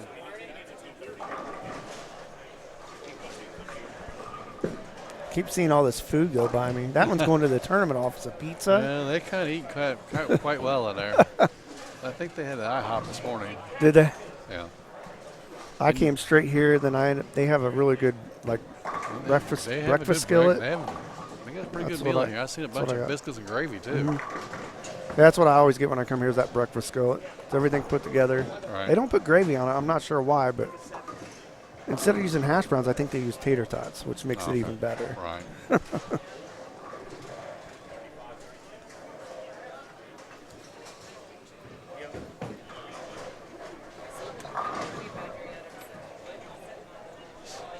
All right, 5 and 6 is done. 9 and 10 is just starting. We're going to flip back over there.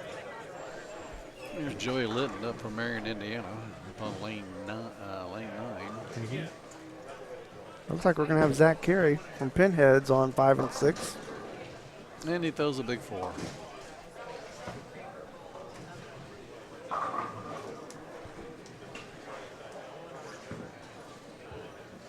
Oh. Wow. That's one thing you can't do is miss spares. The easy ones like that. Especially your easy ones. Because this field's going to get really bunched up. And I guarantee you somebody's going to miss that cut by just a few pins. Yep. And they're going to look back on it, man, if I didn't miss that spare. You know, it's game 3, first frame. Mm-hmm. It's not the last frame, but you still got to fill them up. That's right. Oh, Scott Small just crossed over.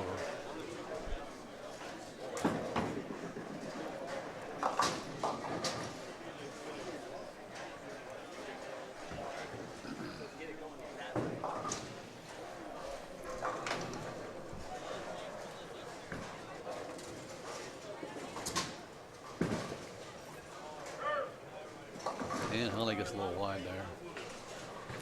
The line she's throwing, I could see that happening. Yeah. A little wide. Mm-hmm. Wow, crushed the pocket there. You know, she may have stuck. She came back and brushed off her shoes.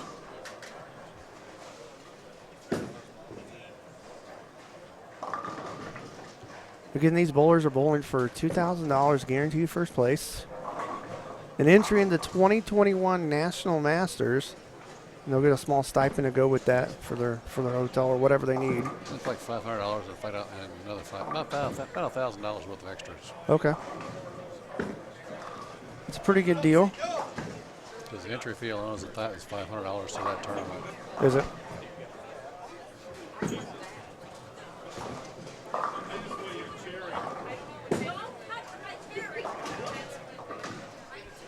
Have you had anybody ever go far in the Masters off of your entry? To be honest, I don't think we've tracked that yet. No? It'd be interesting to know. Who's been the highest finisher, right. You know? I mean, Gene Perez might have been, but I don't know. You know. TJ went far right. 1 year, but I don't know if it was on. It probably wasn't because it's been quite a few years ago. Okay. That's something we might want to start tracking, see where our bowlers finish. Just that to way. know. We say, hey, look, we got a bowler that finished in the top, 10 maybe, but that hasn't happened yet. Yeah. I know Jalen, he got his as a birthday present, so. Oh, really? Yeah. Nice. That's a nice birthday present. Yes, it was. But I might say something to our association manager, see if he can go back and find out any results of our bowlers. Mm-hmm. And we do the same thing for the seniors tournament. We send those winners with our divisions to the senior masters. Oh, do you? Yes. Really? And last year was down there in Louisville, Kentucky, if I'm right, or Kentucky. Mm-hmm. Kentucky or Cincinnati was in that area, so it's close by, easy travel for them. Huh. That's awesome. I did not know that. Yes.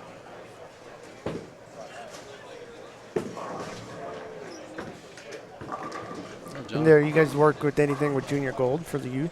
We do. We tried our first junior gold qualifier last year. We're going to do another junior gold qualifier again this year. When it got switched on us, we had a little bit of blowback. Yeah. We were supposed to be in Indianapolis. They got to go to Las Vegas. That sounded really fishy, but I'm not. We won't get into that. But right. We were excited because it was going to be in Indy, and we would have gone down there and followed players around. And we publicized, hey, it's our first qualifier, chance to qualify for Indianapolis. Mm-hmm. And then the rugs pulled out from under us, but we did give some money back because some kids couldn't go. But now they got a chance in 2021 to go.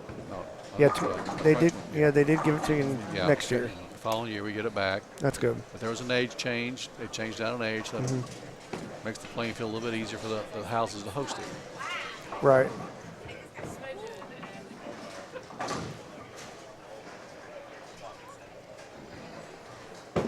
And that's such a huge event. And, Jeff Mann won it. He's a local bowler on our side from Lafayette, West Lafayette actually. He won it in 2016, and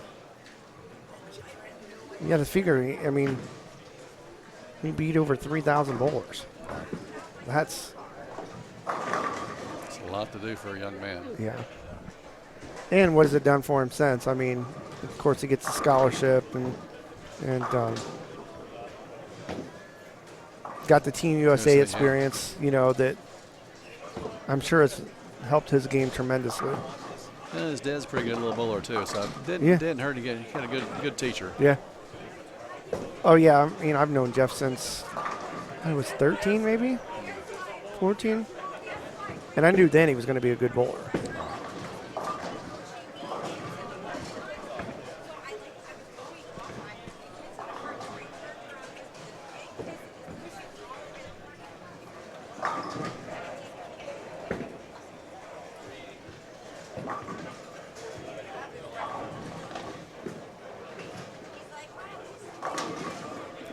Got it out, come back home.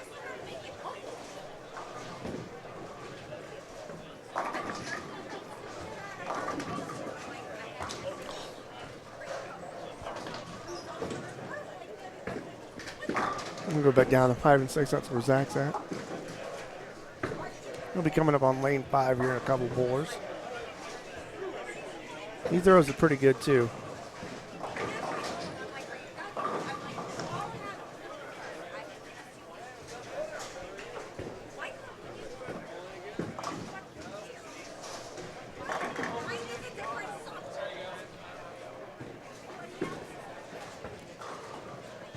If I believe right, Scott Johnson is a preacher, so he won't be here tomorrow. He comes and bowls on the tournament. Oh, at least he supports. Yes.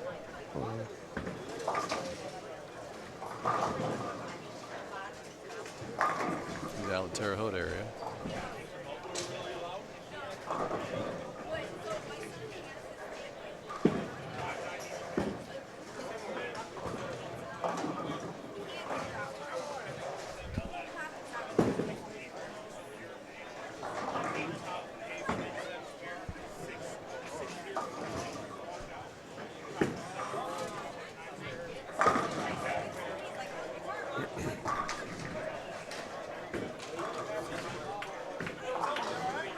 Beginning to wonder, after this squad's over, how long the wait's going to be to get food.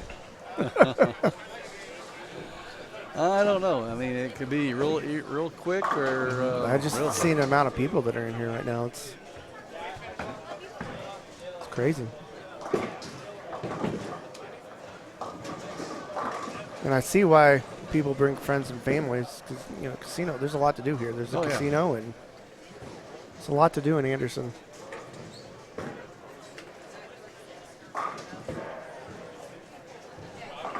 They have supported this tournament very well over here in Anderson area.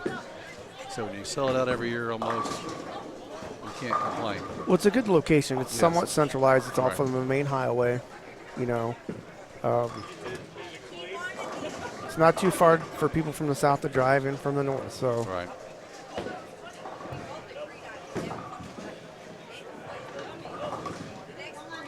And they've done a great job of supporting tournaments. Not a lot of centers will give up their weekends anymore for this. And the previous owners, the Coopers, they were very good owners, purists for far as bowling goes. I mean, they'd bend over backwards for you. Oh, yeah. And not that the current management hasn't. I mean, they've given us about the same kind of accommodations and everything else. I mean, that's right. The Coopers were fabulous to work with. And Denny and Cathy, and I couldn't ask for better proprietors to work with. And then we got Dave Small. It's a little different organization, but we still have the same drive here. It's more modernized now. It's completely changed. Yeah, I remember bowling here as a youth. And you had the wall down there and everything else. Now it's all gone, so it's wide open. Yeah, it's great that the family that was owned by a family, so they ran it like a family. It was a family business. They took care of it. Business flourished under them, and they treated their bowlers right too, did. from what I heard. Oh, Holly just missed a 7-pin. Yes, they did. And I can't thank them enough for the tournament, for letting us come here and help this thing grow. We just need the Scratch Classic to kick off over there in Lafayette. Yeah. Of course, it took about 10 years for this tournament to finally get its foothold. For this one? Yes. And how long is the Scratch Classic been going on? It's right at 10 years. Is it? Okay. Yeah, so right maybe next year. Right there at that threshold. And you guys opened it up to anybody to bowl, not just the people from Indiana. Yes, so anybody can bowl that tournament. Yeah. And that's in November, and if you win that, you get a Masters entry in the Masters. Yeah, I mean, so come on out if you're near Indiana. We're not being light on sponsoring stuff. We're giving you a chance to show your thing, come out to the national tournament, and enter to here as well. I mean, hey. And you guys have still been getting under 200 entries for that, and you would think you'd get more. And it's a beautiful center, and they've done a great job there as well. Right. The only thing I can think of is it's November, but there's also a lot of other tournaments going on in November too. A lot of football going on too. Yeah, and at the same time, it's a different location. I got my own theories about it, but that's my opinion. Doesn't matter. I mean, it's just an opinion. Yeah. And, yeah, does this tournament sell out every squad if it goes to Arrowhead? You know, does the Scratch Classic, if it came here, would it sell out? Right. You know, you don't know. I don't know. It's supported very well from this district area. Mm-hmm. It's a matter of travel from one area to another, and you don't see that projection travel-wise from coming over, but sure, it's really supported very well here. So it's a matter of that area does support it, but we just don't get the travel. Mm-hmm.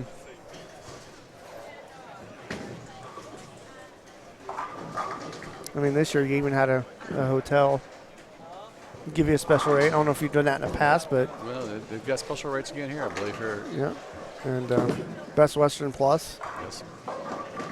Thank them for a discounted rate for all of us. I mean, we took advantage of that discounted rate too, but I'm sure some of the bowlers did as well.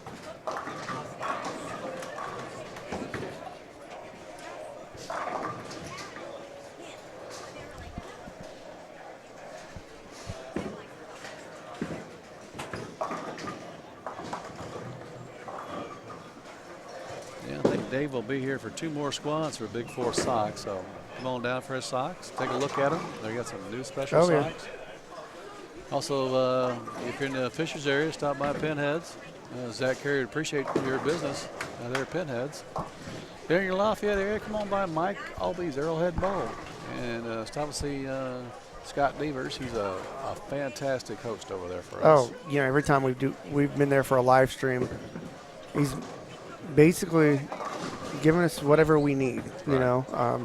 We don't ask for a lot, but the first year we did high school there, they said, we're going to put you up on this perch. And we're like, what? And they built, and I think they used it when high school bowling did TV, but there was a platform they put over the tables there that got us up in the air using even camera platforms, and we had, you know, it was awesome. And the internet and power was right there for everything, and we've kind of felt spoiled. But yeah, every time we've gone in there to do a tournament, they've been more than accommodating, and they have been here too. Right. Angie's great, and Dave's been great to work with. Right. As you see Zach Kerry on 5 right now, bearing a strike. They must have had a bowler withdrawal on this pair, because you see the bottom bowler on lane 5 has all zeros. Oh, wow. Either withdrew or... that was a full squad. Yeah, so he must have withdrew. See, that is 22B.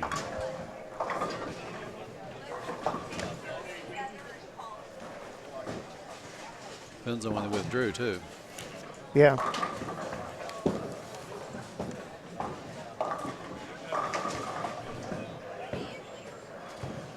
Oh, B. Oh, wait.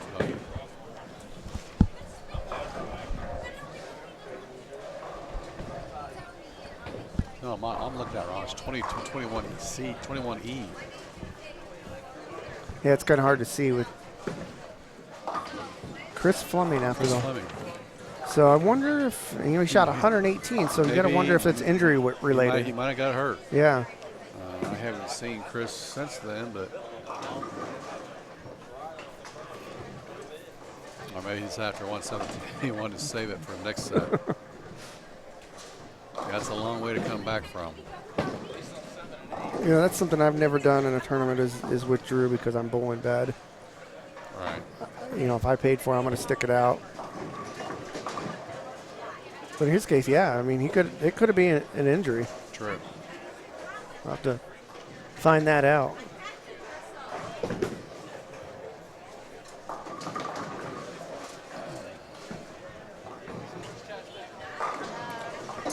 Looks like we're halfway through this game.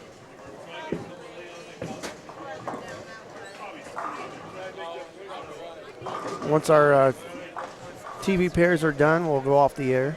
And we'll be back at 4:15 for Squad 3. The 20th anniversary of the Indiana State Masters.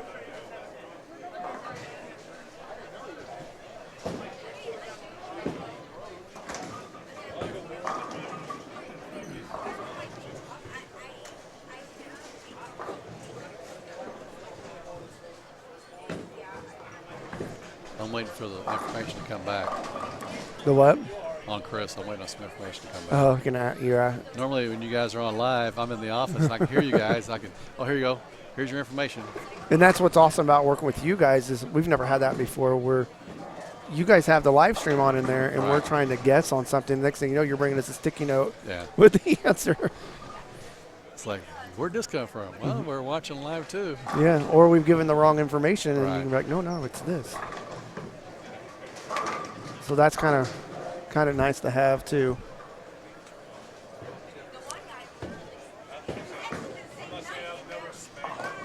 Zach came up light on lane 6, leaves a 2-pin. He'll have 97 in 5th with a spare on the 6th after that spare.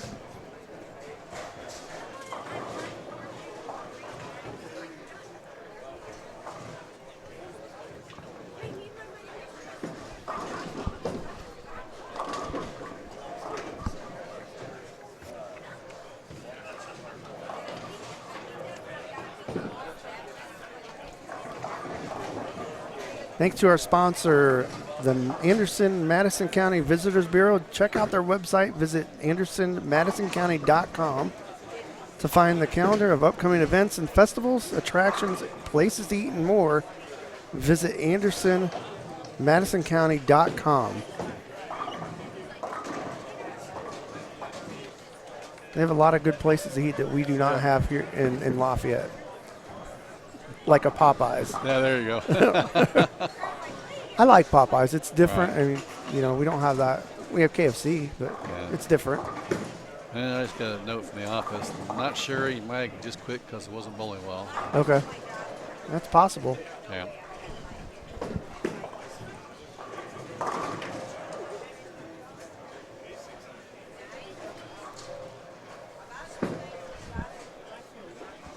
Well, they're almost done with this squad. I'm going to jump away from you and check back. Get ready for the next squad. Get ready for the onslaught. Maybe they sold out by now. They might have. So we'll see how it goes. We'll see how it goes next squad. All right, sounds good. That was Kerry Crane, the president of the Indiana State Usbc here on Savage Bowling TV. Want to thank him for joining me the last couple squads as I've been flying solo because Scott is bowling in the tournament. And you'll probably make the cut, so at least in the morning during the top 48, the 17 through 48 semifinal round, I'll probably be flying solo then. And then Mike Galby will join us for the finals, which will start around 11 a.m. in the morning. That's the top 32 bracketed final, single elimination, one game. Double elimination, one game match.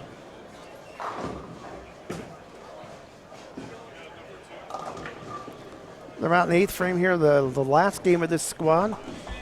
As I said earlier, the next squad will start at 4:30. We'll go on air at 4:15. And Kerry just told me there's 12 spots left for this next squad. So it looks like we're going to have a sold-out squad during the 4:30 squad. I want to thank all you for watching on the chat. Let us know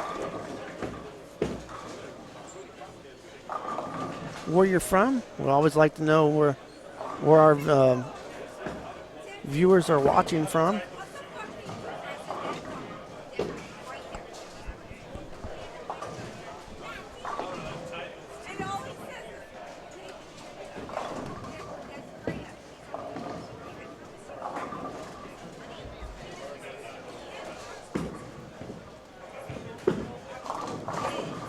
Guys are looking at 9 and 10 right now.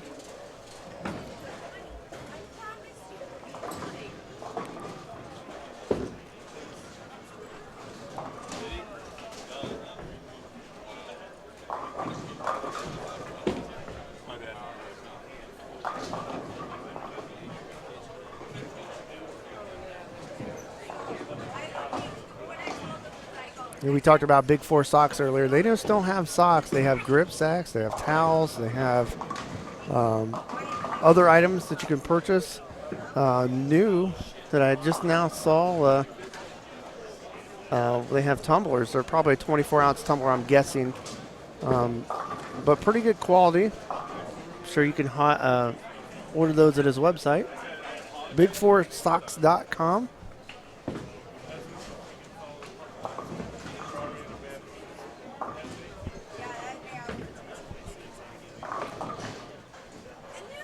And David told me earlier that the grip sack material, the material that the grip sack's made out of, is the same material that the Logo Infusion makes their jerseys out of.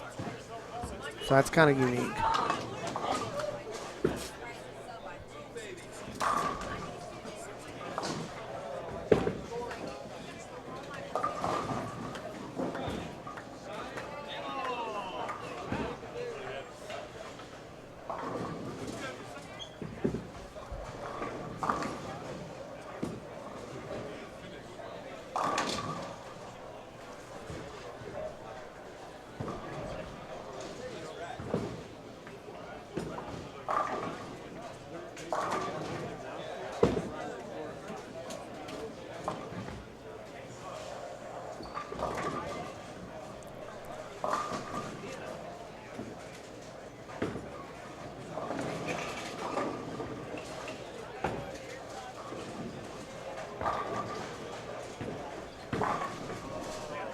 All right, on the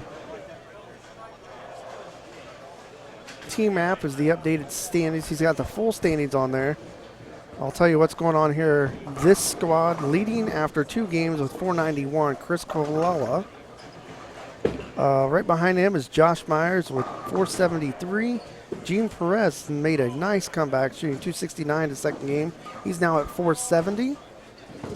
Michael Lunsford, 467. Steve Bergman, 463. Brian Cave, 443. Joseph Litton, I believe, is on the TV pair right now, 431. Dwayne Perry, 430. Chris Safarth, 429. Sean Pepper, 425.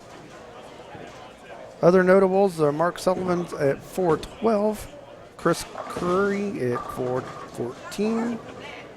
Ryan Birchfield, 416. Jimmy Cook, 406. John Burbich, 402. And that is all that is plus from this squad.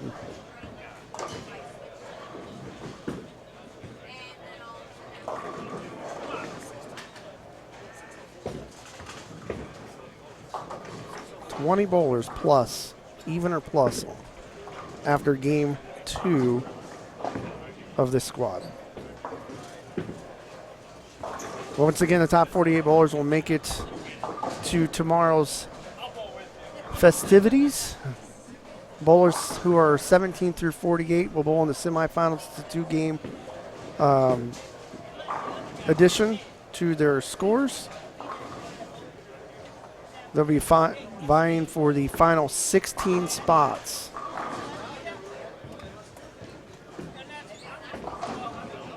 Final start at 11 o'clock in the morning, right around that. Bowlers Bowl 1-game matches. It's single elimination, or double elimination. I don't know why I keep saying single elimination. Double elimination until we have a winner.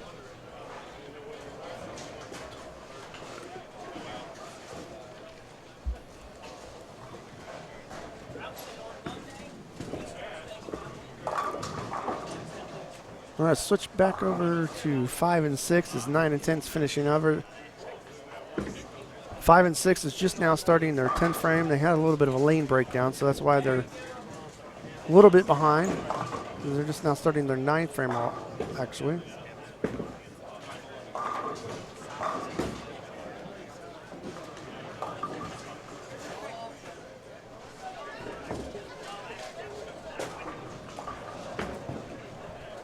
Once again, I want to thank our sponsors for helping us out with the tournaments, all of the Indiana State tournaments.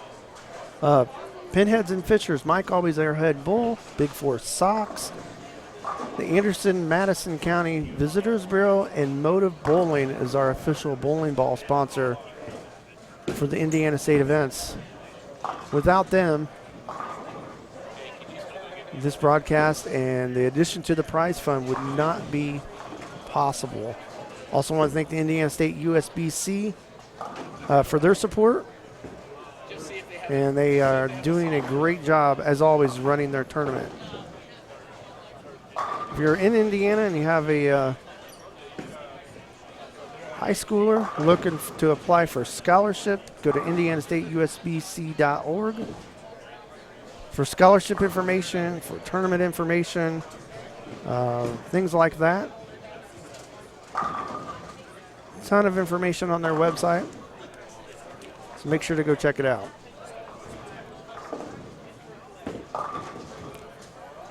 Like I said, once this squad is over, we'll go off the air, take a short break, and come back about 4:15 Eastern.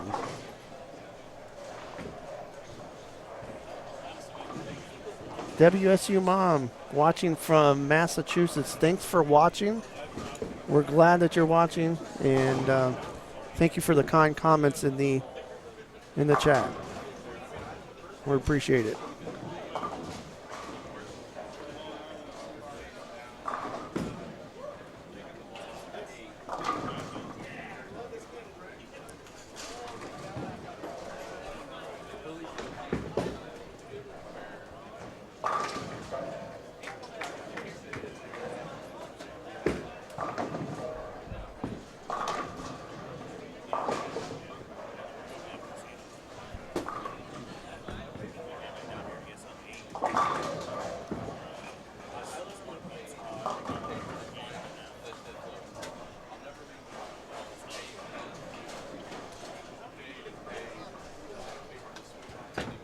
Don Ferguson up on lane 6.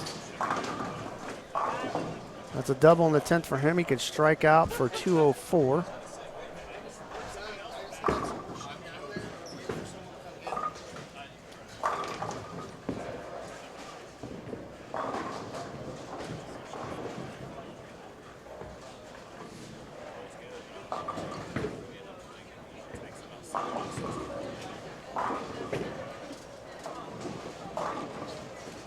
He was at 364 after 2. So he's going to be 566 if he strikes here. 565 after the 9 pin.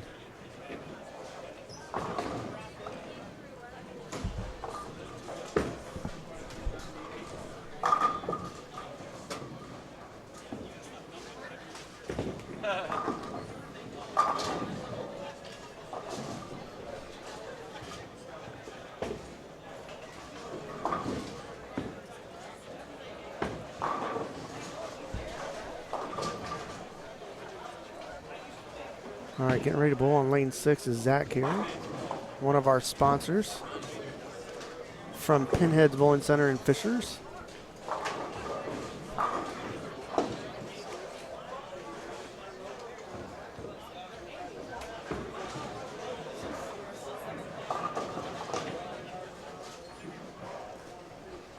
He opened in the first frame. He's been clean since. He can strike out for 206, it looks like.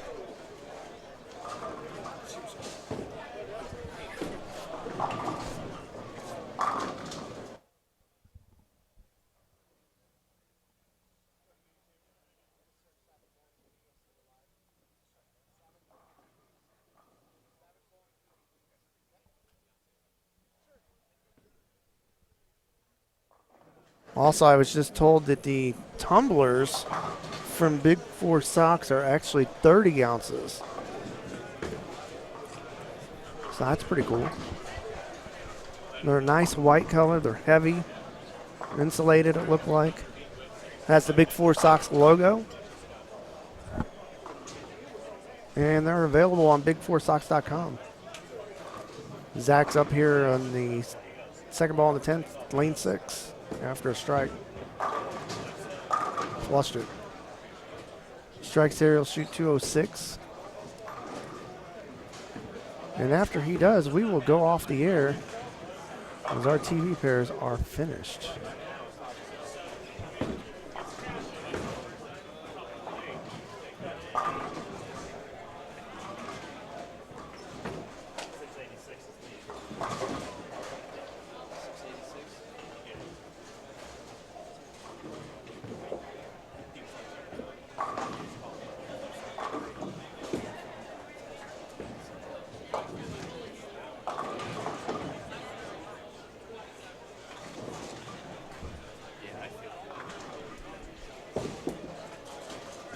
Hey, Stan and Vaught.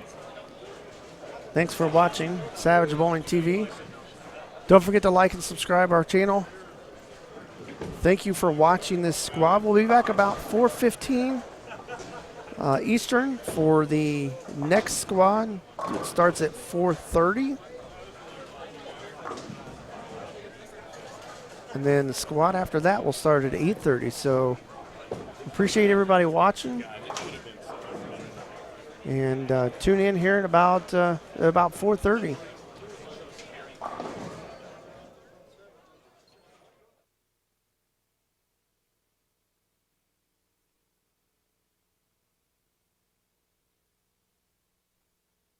Looking for something fun to do in Anderson and Madison County? Hi, this is Matt Rust from the Anderson-Madison County Visitors Bureau. Let us help you find things to see and do in Anderson and Madison County. The Visitors Center is located at I-69 and exit 226 across from Culver's in Anderson. Pick up a copy of our latest Discover magazine, our new Madison County map, and an Indiana Festival guide. Visit our website at visitandersonmadisoncounty.com. The fun starts here.